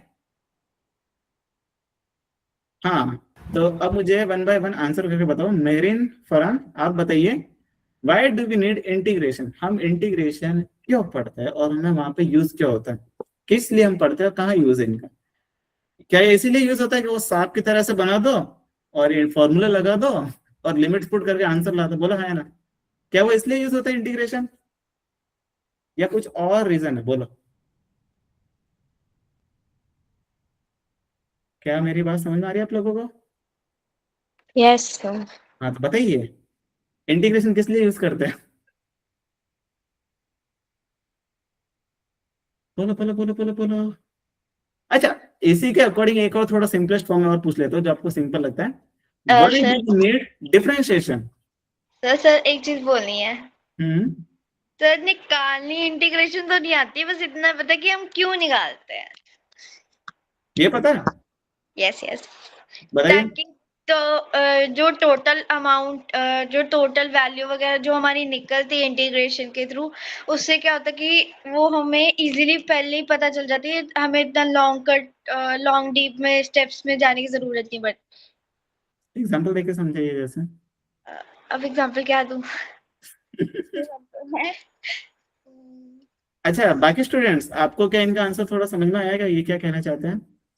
Sir for area under a graph for a given limit, ठीक है, इन्होंने एक एग्जांपल देकर बता दिया कि गिवन लिमिट के अंदर हम एरिया फाइंड आउट कर सकते हैं। लेकिन एक बात बताओ अंशुमन, एरिया तो भाई हमने बहुत सारे फॉर्मूले पढ़ रखे हैं, टू डायमेंशनल के अंदर, area of circle pi r square, area of triangle half times of base into height. तो फिर इंटीग्रेशन में कहा यहाँ पे क्या लेना देना, आगे बताओ अंशुमन। ये चीज मैं थोड़ा सा आपसे डिटेल में पूछना चाहता हूँ कि why do we need integrate to finding area under by curve? ये चीज आपने सही बताई, बट फिर भी इसमें भी क्यों, कैसे? किसी के पास इसका आइडिया है? देखो सुनो, मैं आपको बेसिक वे में थोड़ा सा बता देता हूँ। देखो, इसमें कैलकुलेशन वाले पार्ट में अभी नहीं जाएंगे, अभी आपको थोड़ा रिलैक्स मोड में रखना है। तो इसमें आप इतना समझ लीजिए, इंटीग्रेशन का सिंपल सा मीनिंग ये है कि अब एरिया अंडर बाय कर्व वगैरह सब कुछ पूछ लो, सब कुछ भूल जाओ, इसका बेसिक मीनिंग ये मानो कि मान लो ये मेरे पास तेल का बॉटल है, बोला हाँ या ना। अगर आप देख रहे पूरा मेरा तेल का बॉटल है, इज इट क्लियर? क्या मैं ये कह सकता हूँ इस तेल की बॉटल में बहुत सारे पार्टिकल्स हैं? बोलो बोलो बोलो।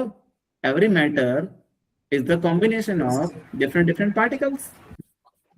तो ये एक मैटर है, इस मैटर के अंदर बहुत सारे पार्टिकल्स हैं। पार्टिकल्स कौन हो सकते हैं? मॉलिक्यूल्स हो सकते हैं। बॉटल नहीं दिख रहा है, अच्छा ठीक है, बॉटल नहीं दिख रहा, तो ये बॉटल दिख रहा है? अच्छा इधर देखो, मैं बॉटल बड़ा करके दिखाता हूँ। बोलो बोलो बोलो, ये बॉटल दिख रहा है क्या? हाँ, वापस मेरा सेम क्वेश्चन, क्या ये बड़ी वाली बॉटल के अंदर बहुत सारे पार्टिकल्स होंगे ना? बोलो यस। हाँ। अगर मैं आपसे ये पूछ लूं, बताइए इंटीग्रेशन का सिंपल सा मीनिंग ये है, सबसे पहले डिफरेंशिएशन का बता देता हूं। अगर मैं इस बॉटल के अंदर बम फिट कर दूं, ठीक है, और बम कौन सा है? मान लो बढ़िया वाला बम ले सकते हैं, एटॉमिक बम ले लो, ठीक है, जिससे पूरा कंट्री उड़ सकता है, मैं इस बॉटल के अंदर डाल रहा हूं। पाकिस्तान वाला, ठीक है, पाकिस्तान के पास एटॉमिक बम है क्या? होगा शायद, ठीक है, चलो पाकिस्तान वाले लेते हैं। मान लो इसके अंदर मैंने पाकिस्तान वाला, ये कौन है? एच वाला हाइड्रोजन बम लू, ये भाई ये तो और ज्यादा खतरनाक हो गया। इधर देखो, सिंपल सी चीज, अगर मैंने इसके अंदर बम डाल दिया, बम डालने के बाद आपको पता है बम फटेगा। बम फटेगा तो आपको पता है कि ये जो बॉटल है ये टुकड़ों में बिखर जाएगी। बोलो हाँ या ना? एग्री करते हो नहीं करते? ये टुकड़ों में बिखर जाएगा ना। सो इसी एग्जांपल से थोड़ा यही समझो, differentiation is what? Differentiation is the when any bigger quantity has to be break down into the smaller quantities. This phenomena is called differentiation. तो ये जो मैंने बात कही ना, इसमें बम डाल के बॉटल को फोड़ दो ताकि बॉल, इस बॉटल का एक एक जो पार्ट्स है वो बिखर के अलग हो जाए, ये जो फिनोमेना होता है इसको बोलते हैं डिफरेंशिएशन। लेकिन सर हम तो डी बाई डी एक्स करते थे और वो फॉर्मूला लगाते थे, सर इसमें बम वाला एग्जाम्पल इसमें कैसे सूट बैठेगा? वही मैं थोड़ा एक बता रहा हूँ। मैंने यहाँ पे बिगर क्वांटिटी को छोटी क्वांटिटी में बांटने के बारे में बात की, बोला हाँ या ना? ये मैंने बोला। अब इसको मैं थोड़ा प्रैक्टिकल वे में ऐसे मान लेता हूँ, जैसे कि इधर देखो, आपके पापा का एग्जाम्पल ले लेते हैं, आपके फादर्स का। आपके फादर दिन रात मेहनत करते हैं, ऑफिस जाते हैं, और हो सकता है उनका कोई मंथली सैलरी आता होगा। मान लेते हैं कि किसी कोई भी फादर होगा एक्स वाई जेड, उनके फादर का जो सैलरी वो आता है मान लो 70,000 पर मंथ। बोला है ना? मान लो ये सैलरी है। अब एक काम करते सुनो, मैं आपसे मैथमेटिकल वे में कुछ कैलकुलेशंस पूछूंगा, आप अपनी कॉपी लेके बैठे रहो। कॉपी लेके बैठे हो ना? बोलो हाँ। अब इसमें आपसे मैं ये पूछता हूँ कि अगर किसी फादर का सैलरी 50,000 पर मंथ है, तो बताओ उसका 1 डे का सैलरी कितना होगा उसके फादर का? बोलो बोलो बोलो। क्या ये कैलकुलेशन कर सकते हो? अरे भाई साहब, हाँ आपने क्या बोला?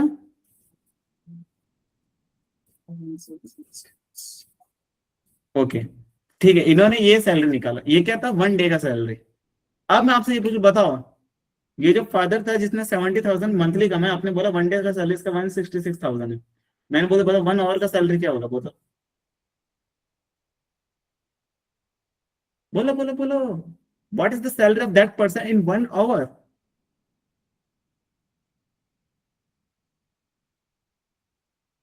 क्या किसी के पास कुछ आंसर है इस चीज का? सुनो सुनो सुनो, एक काम करते, देखो देखो देखो, आप एक काम करो, कैलकुलेटर लेके बैठ जाओ, ठीक है, मैं ही निकाल देता, देखो कैलकुलेटर से। हाँ, वर्किंग आवर कितना? इधर देखो, मुझे पता है आप में से कुछ लोग हैं, आप कैलकुलेशन करने ही बैठ गए, ठीक है, इधर देखो, मैं आपके सामने कैलकुलेशन कर रहा हूँ, ओके? आपको चीज समझ में आनी जरूरी है, मुझे आंसर से मतलब नहीं इतना। ये रहा देखो कैलकुलेटर आपकी आंखों के सामने। तो इधर देखो, इन सारी चीजों को हम कैलकुलेट करते हैं। मैं ये चीज क्या बता रहा हूँ, आप देख लो। मैंने बोला कि उसके फादर का जो सैलरी है वो 70,000 है पर मंथ। मैंने बोला कि एक दिन के अंदर उनकी कितनी सैलरी? 75 बोला? 50 बोले 50 बोले थे, 70 बोला था? चलो लो 50, ओके, अब खुश? हाँ, तो इधर देखो, मैंने ये पूछा कि अगर किसी के फादर का सैलरी अगर एक महीने का 50,000 है, एक महीने का 50,000। तो मैंने पूछा एक एक दिन का सैलरी कितना होगा, तो एक महीने के अंदर कितने डेज होते हैं, 30 डेज का सैलरी कितना है, 50,000। वन डे का कितना होगा, 50,000 डिवाइडेड बाय 30। बोलो हाँ या ना, क्या ये कैलकुलेशन समझ में आती है? तो ये हो गया वन डे का सैलरी। फिर मैंने ये पूछा बताओ ये वन डे का सैलरी अगर ये है तो बताओ पर आवर का सैलरी कितना है ओवरली बेसिस पे। तो आप बोलोगे सर एक दिन के अंदर 24 घंटे होते हैं, 24 घंटे में अगर इनको 1600 रुपए मिलते हैं या 1666 इनको अगर मिल रहा है तो 1 आवर में मिलेंगे सर डिवाइडेड बाय 24। बोलो हाँ है ना। तो मैंने बोला ठीक है भाई डिवाइड कर लो। तो ये हो गया इनका ओवरली बेसिस पे, एक घंटे का उनको 70 रुपीज मिलते हैं। बोलो हाँ है ना। अब मैंने इसको थोड़ा और एडवांस में पूछ लिया, बताओ उनको एक मिनट में कितने मिलते हैं। समझ पा रहे हो? बताओ उनको एक मिनट के कितने मिलते हैं। तो आप बोलोगे सर एक घंटे का अगर 69 है तो एक घंटे के अंदर कितना टाइम होता है, 60 मिनट होता है। तो अगर 60 मिनट में 69 है तो एक मिनट का कितना होगा, डिवाइडेड बाय 60। बोलो हाँ है ना। तो ये हो गया एक मिनट के अंदर उनको 1.15 रुपीज उनको मिलता है। पूरे दिन काम करेंगे क्या? अरे ठीक है ये भी सही था। अरे ठीक है मतलब कोई है जो 24 आवर्स काम करता है। अरे ठीक है ये चीज आपने सही बोली, पूरे दिन काम थोड़ी करेंगे, 8-9 घंटे की तो ड्यूटी होता है, तो 24 की जगह 8 कर देना। ओके समझ गए, तो भी वैल्यू कुछ और आएगी। एक काम करते हैं, वो क्या था ना, वापस इसको थोड़ा चेंज कर लेते हैं। 166 था ना, इधर देखो ये पूरे दिन काम नहीं करेंगे, ये मान लो 10 घंटे काम करते, ठीक है। तो एक दिन में अगर ये 10 घंटे काम करते तो सैलरी कितना आ गया देखो, एक घंटे का कितना है, 166 है। अब एग्री करते हो इस चीज से? बोलो बोलो बोलो। Yes sir. ठीक है, तो ये था एक घंटे का सैलरी। अब वापस मैंने आपसे पूछ लिया बताओ एक मिनट में कितना कमाएंगे, तो आपके बोलोगे सर इसको भी डिवाइडेड बाय 60 कर लो, क्योंकि एक घंटे के अंदर कितना होता है 60 मिनट, तो एक मिनट के अंदर कितना होगा डिवाइडेड बाय 60, तो ये एक मिनट का गया। अब मुझे वापस चिल मच गई, मैंने बोला बताओ एक सेकंड में कितना कमाएंगे। बोलो बोलो बोलो। तो आप बोलोगे सर एक मिनट के अंदर 60 मिनट होते हैं तो एक सेकंड में कितना होंगे, एक सेकंड के अंदर डिवाइडेड बाय 60, तो ये हो गया 0.004। अब वापस एक और चीज, एक सेकंड के अंदर आई थिंक 100 मिली सेकंड होता है। बोलो हाँ या ना। Yes sir. एक मिली सेकंड के अंदर कितना कमाता है देखो मैं तो आपको, फिर इसको हमें डिवाइड करना पड़ेगा आई थिंक सो। हाँ वही चीज है। तो ये आ गया इस टाइप की वैल्यू आ गई। देखो मेरा पर्पस ये नहीं था आपसे लॉन्गर कैलकुलेशन करवाना, मेरा पर्पस ये था कि अब मैं आपको एक चीज बताना चाहता हूँ। इस चीज में आप एक चीज नोटिस किए कि मैं 70,000 सैलरी को छोटे छोटे कंपोनेंट में ब्रेक डाउन करता जा रहा हूँ। बोलो। Yes sir.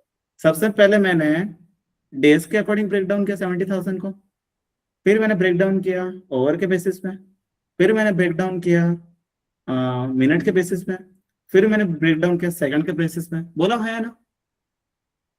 बोलो बोलो बोलो। यस तो, सर। तो पहली चीज तो ये तो हो गई, मैंने ब्रेक डाउन किया, मैंने बिगर क्वांटिटी को ब्रेक डाउन किया। दूसरा सवाल ये मैंने किस हिसाब से ब्रेक डाउन किया। बोलो बोलो बोलो। मैंने किस हिसाब से ब्रेक डाउन किया। बोलो। मैंने उस क्वांटिटी को ब्रेक डाउन किया है टाइम के हिसाब से। समझ रहे हो? तो अब मैं आपसे वापस एक चीज में पूछता हूं, इस पूरे फिक्सर, ये तो मैथ्स के अकॉर्डिंग बात होगी, तो भी सही डी बाय डी एक्स ये क्या है ये भी तो बताइए। तो डी बाय डी एक्स आपको ये चीज रिप्रेजेंट करता है कि आप जो ऊपर वाली चीज है ना, मतलब आप जिससे डिवाइड करते हो वो तो पता चल गया टाइम है, ऊपर वाली क्या सैलरी है। तो डीवाई जो आप लिखते हो ना, डीवाई वो होता है smaller change in first quantity, divided by dx जो आप लिखते हो वो होता है with respect to smaller change in second one quantity. By time, by time आप क्या कह रहे हो?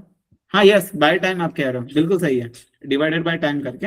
तो देखो इसमें मैं ये चीज एक्सप्लेन करना चाहता हूँ कि आप जैसे लिखते हो ना dx upon dt, dx upon dt, dy upon dt, dv upon dt, ये जो भी लिखते हो dx अपॉन dt क्या है, आप छोटी सी लेंथ आप ये देख रहे हो कि एक जो पर्टिकुलर बड़ी पूरी क्वांटिटी थी, आपने उसको छोटी क्वांटिटी में डिवाइड किया। छोटी मतलब इसमें देखो, आप देख पा रहे हो 4.6 ई लिख रखा है, मतलब ये बहुत छोटा चेंज है सैलरी का। छोटा सा सैलरी, उसको भी मैंने छोटे से टाइम में डिवाइड किया। बोलो हाँ या ना? Yes sir. देखो शुरुआत में 70,000 था, 50,000 था, बहुत बड़ा था, मैंने टाइम के हिसाब से ब्रेक डाउन किया। और जैसे ब्रेक डाउन करते आप देख पा रहे हो टाइम भी धीरे धीरे छोटा होता जा रहा है, टाइम भी धीरे धीरे छोटा होता जा रहा है, ऊपर का जो सैलरी वो भी छोटा होता जा रहा है। So differentiation is what? Differentiation is just about, you can say we are just break down the bigger quantity into the smaller one quantity with respect to other quantity। इस एक क्वांटिटी के रेस्पेक्ट में आप किसी quantity को break down करो। आगे इस चीज को और डिटेल में अच्छे से समझाऊंगा जब आप फंक्शन को भी पढ़ोगे। अभी आप इतना समझ लो कि किसी भी चीज को जब आप हल्के क्वांटिटी में आप ब्रेक डाउन करते हो उसका बोलते हो डिफरेंशिएशन, और वो मैं चीज कैलकुलेटेड वे में वो भी मैं आपको बताऊंगा। अब बात करते हैं इंटीग्रेशन क्या है। इंटीग्रेशन एक सिंपल सा चीज है कि इसी बॉटल का एग्जांपल ले लेते हैं। वही बात है, बॉटल में बम लगाया, बम फट गया, बॉटल बिखर गई। बोला हाँ या ना? ऐड करते हो? अब वापिस मैं आपसे ये पूछता हूँ, integration is the reverse process of differentiation, which means you are just collecting all smaller particle and add all of them to make again bigger quantity। मतलब छोटे छोटे पार्टिकल जो भी बिखरे थे बम की वजह से, उन सबको आपने कलेक्टिवली कलेक्ट किया, उनको वापस जोड़ा मोड़ा और वापस ये बॉटल बना दी। बोलो हाँ या ना? समझे ये चीज? क्या ये एग्जांपल समझे क्या? Yes, sir. अब देखो इसी चीज को मैं वापस एक्सप्लेन कर लेता हूँ, इसी चीज को वापस एक्सप्लेन कर लेते हैं। 1 मिली सेकंड का सैलरी इतना है, 1 मिली सेकंड का सैलरी इतना है, तो अच्छा हाँ 1 मिली सेकंड का इतना है, 1 सेकंड का कितना होगा? तो मल्टीप्लाई बाय 100। बोला हाँ है ना? तो जैसे मल्टीप्लाई बाय 100 करोगे आपके पास ये ऊपर वाला नंबर आएगा 0.462 समथिंग। अगर 1 सेकंड में 0.462 है तो 1 मिनट में कितना होगा? 1 सेकंड में इतना, 1 मिनट में कितना? Multiply by 60। बोलो हाँ या ना? Yes sir. आप क्या कर रहे हो? वापस सैलरी को ऐड ऑन कर रहे हो ना। अब इसी चीज को वापस मल्टीप्लाई मल्टीप्लाई मल्टीप्लाई मल्टीप्लाई करते रहोगे तो आपके पास फाइनली 70,000 ही आ जाएंगे। बोलो क्या ये चीज समझ में आ रही है क्या आप लोगों को? Yes, sir. नहीं, अगर कोई भी कंफ्यूजन लग रहा है you can ask me. What doubt है? हाँ, तो वही बात है कि integration just about you are doing adding smaller quantity to getting bigger quantity. लेकिन अभी भी वहां पे एक फॉल्ट आता है।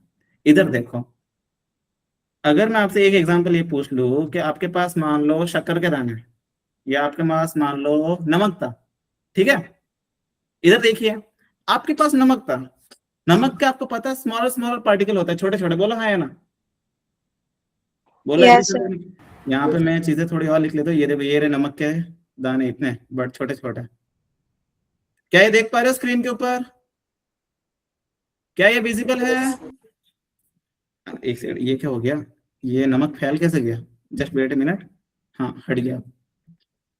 तो ये चीज थी। अब इधर देखो, ये मान लो बहुत सारे पार्टिकल्स ऐसे नमक के, आपके पास इतना सारा नमक हाथ में पड़ा है। अब मैं आया, आपके हाथ में से नमक था, मैंने तो उड़ा दिया। तो जैसे ही मैंने उड़ाया तो आपने देखा वो नमक पूरा नीचे गिर गया। बोला हाँ या ना? अब आप क्या बोलोगे? ये आपने क्या किया सर? अब वापिस मुझे नमक अपने हाथ पे लेना पड़ेगा एक एक करके। बोलो हाँ या ना? लोगे कि नहीं लोगे? तो आप क्या करोगे? जितना भी नमक गिरा, ये दाना लिया, ये भी दाना लिया, ये भी दाना लिया, ये भी लिया, ले ऐसे लेकर लेकर लेकर लेकर लेकर लेकर आपने वापस अपने हाथ पे क्या लिए? नमक के सारे दाने ले लिए। बोलो हाँ या ना? बोलो Yes, बोलो। sir. और इसमें आपको टाइम भी बहुत लगा। अब एक और चीज, integration is what? Integration is just about adding of smaller quantity with respect to another quantity. जैसे इधर देखो, मैं आपको एक हल्का सा एग्जांपल और ले लेता हूं। जैसे ये मान लो रोड है, ये मान लो कोई रोड है, ठीक है? सबसे पहले मैंने रोड का क्या डिफरेंशिएशन दिया, डिफरेंशिएशन करके इस रोड को मैंने बम लगा के फोड़ दिया और रोड के जो थे ये स्मॉलर छोटे छोटे पार्टिकल्स आ गए। अब मैं आपसे एक चीज में पूछता हूं, मैं आपसे ये चीज पूछता हूं कि ये पूरा रोड जो था ना, इसका जो टोटल मास था वो कितना था? m था। इस रोड का टोटल मास कितना था? m। ये रोड जो है छोटे छोटे पार्टिकल में डिवाइड हो गया, तो हर एक पार्टिकल जो है उसका मास यहाँ पे कितना आ गया? dm आ गया। बोला है ना? छोटा सा मास है उसको मैंने dm ले लिया। बोलो क्या एग्री करते हो? Yes sir. हाँ, अब वापस मैं आपसे अगर ये पूछ लूं कि अगर आप हर एक डीएम पार्टिकल को लेंथ के अकॉर्डिंग ऐड करते जाओगे, आपने ये डीएम पार्टिकल लिया, आपने इसको यहाँ रख दिया, एक और डीएम पार्टिकल लिया, उसने उसने उसको आपने यहाँ रख दिया, बोलो, फिर एक और डीएम पार्टिकल लिया, उसने आपको यहाँ रख दिया, एक और लिया डीएम, उसने भी आपको, उसको भी आपने यहाँ रख लिया। आप क्या कर रहे हो? हर एक पार्टिकल का लेंथ के अकॉर्डिंग उसको यहाँ पे रखते जा रहे हो, पूरी रोड बना रहे हो, लेंथ के अकॉर्डिंग आप ऐड कर रहे हो ना, बोलो, लेंथ के अकॉर्डिंग। समझ रहे कि नहीं समझ रहे? अब बात यहाँ पे ये आ जाती है, अगर मैं बोल दूं टोटल मास जो है, अगर मैं बोल दूं टोटल मास अगर इस रोड का अगर कैपिटल एम है, तो आप इसको कैसे लिखोगे सर? ये जो है ना, ये ऐसे लिखेंगे सर, डीएम। सर इसको मैं वापस ऐसे लिखूंगा, डीएम, बोलो हाँ या ना? फिर इसको सर मैं वापस ऐसे लिखूंगा, डीएम। और ऐसे कितने सारे मास होंगे? बहुत सारे होंगे ना, बोलो हाँ या ना? DM plus DM plus DM plus DM plus DM plus DM plus DM, बोलो हाँ या ना? एग्री करते कि नहीं करते? अब वापस इसमें ये पूछ ले, तो देखो अब इंटीग्रेशन का यहीं पे गेम आ जाता है। इंटीग्रेशन के अकॉर्डिंग मैथमेटिशियन ने ये चीज बोली कि जब भी आपको स्मॉलर क्वांटिटी को अगर ऐसे मैनुअली ऐड करना पड़ रहा है, आपको इसमें लग जाएगी सदियां बीत जाएगी। भाई मान लो 10 किलो का नमक का ठेली था आपके पास, मैंने ऐसे सरफेस पे गिरा दिया, उसको एक एक पार्टिकल कलेक्ट करने में आपको टाइम नहीं लगेगा? बोलो, एक एक पार्टिकल को कलेक्ट 10-12 साल लग जाएंगे। तो मैथ में भी यही चीज है, छोटी छोटी क्वांटिटी को ऐड करना बहुत टफ था। तो इन्होंने सिंपल से ये बोला सर आप एक काम करो, आप लेंथ के अकॉर्डिंग ऐड करना हो। तो मैंने बोला हाँ, तो आप एक काम करो सर, आप ऐसे डीएम लिख लो, ठीक है, और उसको सर डीएक्स जो होगा ना, ऐसे करके उसको आप इस तरीके से इंटीग्रेट कर लो, फ्रॉम x1 टू x2। बोलो, क्या ये चीज क्लियर हुई आप लोगों को? सर इसका मतलब क्या है? इसका मतलब ये है कि यहां से लेके, मतलब इधर देखो, यहां से लेकर यहां तक, फ्रॉम x1 टू x2, जैसे ये मान लो x1 मैंने नाम ले लिया, हाँ ये लिमिट है, बिल्कुल बिल्कुल ये लिमिट यहीं से आया है। इसका मतलब क्या है कि लेंथ x1 से x2 तक जितने भी डीएम पार्टिकल होंगे ना, उसको मैं x1 से x2 तक मैं लिखता जाऊंगा, और यहां से यहां तक मैं डीएम पार्टिकल ऐड करता जाऊंगा। फिर जो वैल्यू आएगी वो मेरा क्या होगा? मास का वैल्यू होगा। बोला हाँ है ना? क्या एग्री कर गए इस चीज को? तो ये बस एक सिंपल सा चीज यही है कि integration just about adding of smaller quantity to getting the bigger quantity. अब कहां से कहां तक आप ऐड करोगे? From x1 to x2। x1 से x2 क्या है? आप कहां से कहां तक ऐड करना चाहता हूं। 0 से 25 तक ऐड कर लो, 5 से 10 तक ऐड कर लो, 15 से 20 तक ऐड कर लो। बोलो हाँ या ना? क्या ये चीजें क्लियर हुई? बोलो बोलो बोलो। तो बस ये एक तरीका है कि छोटी छोटी क्वांटिटी को किस तरीके से ऐड कर सकते हैं। ऐसे इंटीग्रेट का साइन बना दो, और जो डीएम मैंने लिखा है, डीएम को भी फर्दर आगे हम कैलकुलेशन के हिसाब से चेंज करेंगे, वो अलग बात है, बट मैंने हल्का सा चीजें बताया कि इसको इस तरीके से हम समझ सकते हैं, और यही मीनिंग होता है मेनली। समझ गए ये चीज? आगे इस चीज को और अच्छे से क्लियर तरीके से मैं समझाऊंगा जब थोड़ा हम राइटिंग वाला पार्ट करेंगे। ओके, बोलो बोलो बोलो। Yes sir. तो इस तरीके से यहाँ से बेसिक चीजें आपको आनी चाहिए। यहाँ पे मैथ्स का रोल आता है यहाँ पे। तो इंटीग्रेशन मैंने आपको इस वे में थोड़ा एक्सप्लेन, अब जैसे आप लिखते हो ना कि पार्टिकल जो है 1 मिनट के अंदर या 1 सेकंड के अंदर कितना डिस्टेंस कवर करता है, 1 मिनट या 1 सेकंड के अंदर कितना डिस्टेंस कवर करता है। भाई डिस्टेंस तो होता है पूरे 100 मीटर कवर की, टाइम उसको 100 मिनट लगा, तो मैं 1 मिनट की बात कैसे कर रहा हूँ? 1 मिनट की बात इसलिए करो क्योंकि 1 सेकंड के या 1 मिनट के पॉइंट ऑफ व्यू से मैं ये पता लगा दूंगा कि सेम टाइम में कौन ज्यादा डिस्टेंस कवर कर रहा है। अगर सेम टाइम में जो पर्सन ज्यादा डिस्टेंस कवर करता है उसका स्पीड ज्यादा है। बोलो हाँ या ना? भाई इधर देखो, अगर मैं आपसे ये बोल दूं कि वृत्तिका जो है वो 1 सेकंड के अंदर 150 मीटर भाग जाती है, ठीक है। सिमिलरली गीत है जो उसी डिस्टेंस, उसी टाइम इंटरवल में 200 मीटर वो क्रॉस कर जाती है। अब बताओ कौन सा इसमें ज्यादा फास्टर है? आप बोलोगे गीत। क्यों? क्योंकि 1 सेकंड में उसमें ज्यादा डिस्टेंस कवर करिए। बोलो हाँ या ना? तो ये 1 सेकंड में ज्यादा डिस्टेंस कवर करना, 1 सेकंड में ये ज्यादा डिस्टेंस कवर करना, ये 1 सेकंड में क्यों ले रहा हूँ? क्योंकि मैं फास्टनेस बता सकूं किसी को, कोई ऑब्जेक्ट दूसरे से कितना फास्ट है उसको मैं 1 सेकंड के पॉइंट ऑफ व्यू से बता पा रहा हूँ। इसका मतलब आप क्या समझे? 1 सेकंड के अंदर उसने 200 मीटर डिस्टेंस कवर किया, मतलब पूरी तो 2000 मीटर की जो भी डिस्टेंस थी उसको मैंने ब्रेक डाउन किया 1 सेकंड के पॉइंट ऑफ व्यू से। बोलो हाँ या ना? किया नहीं किया? तो Yes. 1 सेकंड के पॉइंट ऑफ व्यू से अगर मैंने उसको ब्रेक डाउन किया, इट मींस वो उसमें क्या आ गई, पूरी बड़ी डिस्टेंस को मैंने 1 सेकंड में ब्रेक डाउन करके मैंने उसको क्या किया, डिफरेंशिएट किया। तभी आपने देखा होगा कि velocity is just about dx upon dt। dx is the rate of change of displacement. बोलो बोलो बोलो। Yes, sir. हाँ, तो ये थोड़ा और आगे मैं अच्छे से समझाऊंगा। आज के लिए एक काम करते, थोड़ा इतना ही रहने देते हैं। थोड़ा बहुत मैंने इंट्रोडक्टरी पार्ट आपका लिया है कि चीजें किस तरीके से आप समझ सकते हो, किस तरीके से आप कैलकुलेशन करोगे। चीज समझ में आई? अब देखो एक और मैं बात बोलूं, ये जितनी भी मैंने बातें बताई, ये मैंने कहीं पे ऐसे मेमोराइज नहीं कर रखा। मैंने फॉर्मूले के तरीके से ये चीजें नहीं पढ़ी है, मैंने ये चीजें पढ़ी अंडरस्टैंडिंग वे में। मुझे ये भी पता है कि ये चीजें जो हम यहाँ पे लिख रहे हैं एक्सप्रेशन, इसको लिखने का पर्पस क्या है। पर्पस अगर ये है, हम खुद से आगे इसको कैसे एक्सटेंड कर सकते हैं। अगर आपको ये पता चले ये चीज हो कैसे रही है, तो आगे इससे रिलेटेड जो भी कैलकुलेशन होगी ना, वो आप खुद से कर लोगे। बस उसमें यही मैटर करता है, आपका मैथ्स अच्छा होना चाहिए, आपका थोड़ा अंडरस्टैंडिंग लेवल अच्छा होना चाहिए, और आपका थोड़ा वैसा होना चाहिए आईक्यू लेवल, खुराफाती दिमाग। वो कहता है ना इंडियंस का लॉजिक, जुगाड़ू इंसान कैसे जल्दी जल्दी आंसर लेकर आए छोटे से टाइम इंटरवल में। Are you agree with it और नॉट? बोलो बोलो बोलो, क्या ये चीजें समझ में आ रही है? हाँ, तो देखो अब आगे की जो भी फिजिक्स होगी ना, शायद हम इलेक्ट्रोस्टैटिक्स स्टार्ट करेंगे, उसमें हम चीजें इसी तरीके से डीपली वे में पढ़ेंगे। ओके, बोलो बोलो बोलो। फिर मैं आपको कुछ क्वेश्चंस भी सॉल्व करूंगा, आपको खुद से सॉल्व करना है, ब्रेन यूज करना है। और कभी कभार अगर आपको ऐसा लगे कि मैंने डायरेक्टली कोई स्टेटमेंट बोल दिया और आपको लगे ये हो कैसे, इमीडिएटली आप मेरे से बोल, सर आप ऐसा क्यों कह रहे हो, इसका क्या रीजन है, वो मेरा जिम्मेदारी हो गया आपको कैसे वो एक्सप्लेन करना है। Is it clear for everyone? Yes, sir. तो मेरा मानना तो ये है कि टीचर की बात का डायरेक्टली एग्री मत करो, सीधा क्वेश्चन पूछो, सर इसका रीजन क्या है।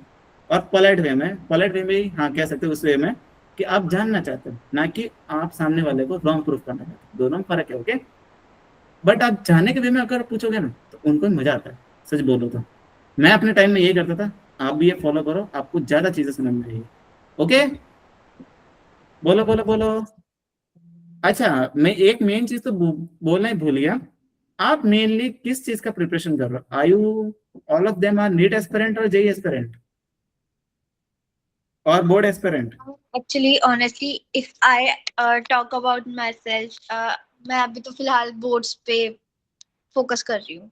ओके, अंशुमन जेई, अरे वाह ये सही है। तो भी बोर्ड्स वाले भी अच्छे हैं, ठीक है, सारी चीजें कवर होगी उसमें भी। Me also board. Okay, another someone, other students, आप बताइए।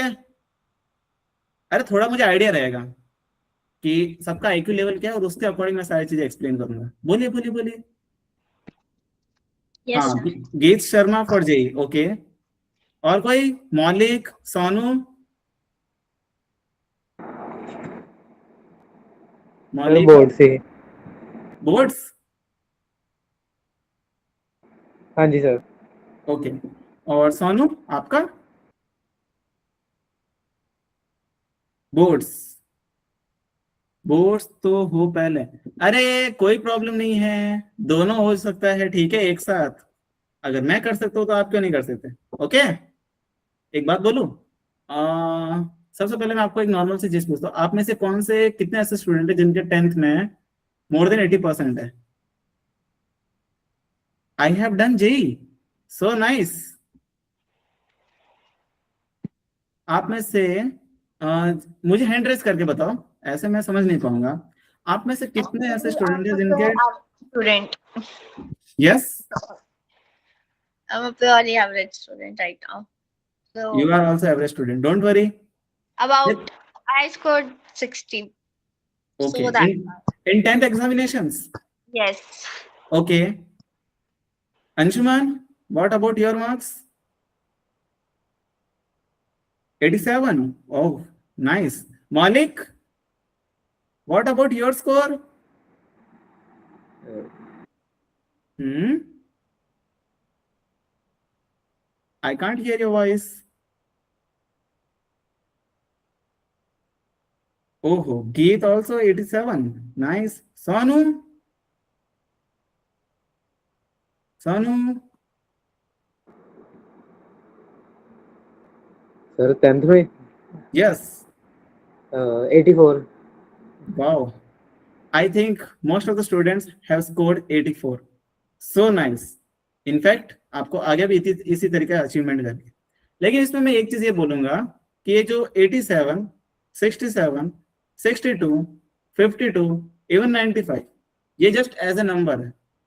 मेन प्रॉब्लम, और ये नंबर आपको मेनली एक कर सकते हैं एलिजिबिलिटी के अंदर एंटर दे सकते हैं, आपको अच्छी पोजीशन पे खड़े रख सकते हैं।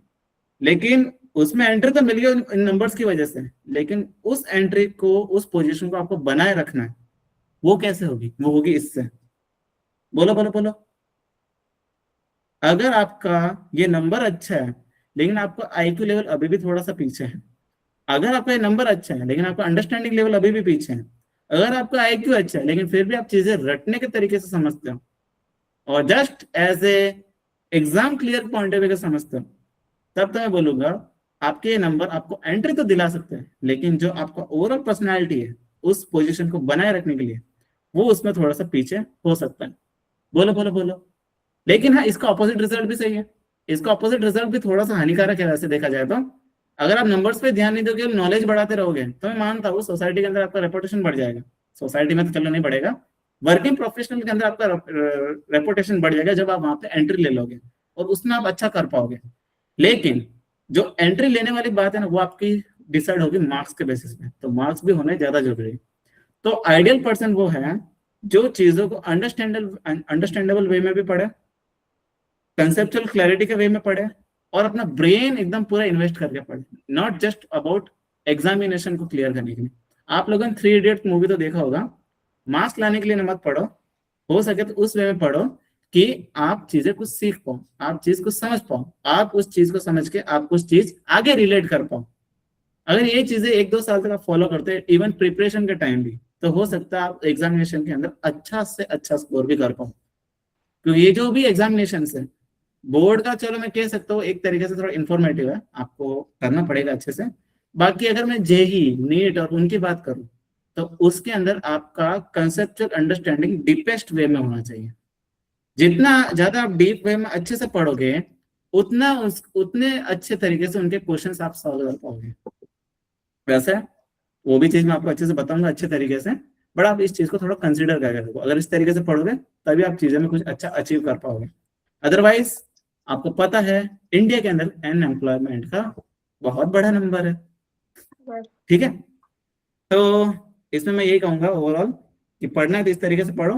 और मेरी क्लास के अंदर स्पेशली मैं ये कहना चाहूंगा कि मेरी क्लास में आप लोग अच्छे से इंगेजिंग वे में रहो और जो डाउट है डायरेक्टली पूछ लो, जो मैं पूछूं आप भी रिप्लाई करो और बाकी मजे तो चलते रहेंगे। Okay, so anyone who have any doubt you can ask मी। किसी का कुछ डाउट है? किसी का कुछ डाउट है क्या? बोलो बोलो बोलो बोलो। No sir. ओके, तो अगर किसी का कोई डाउट नहीं है तो वो क्लास अभी लीव कर सकते हैं।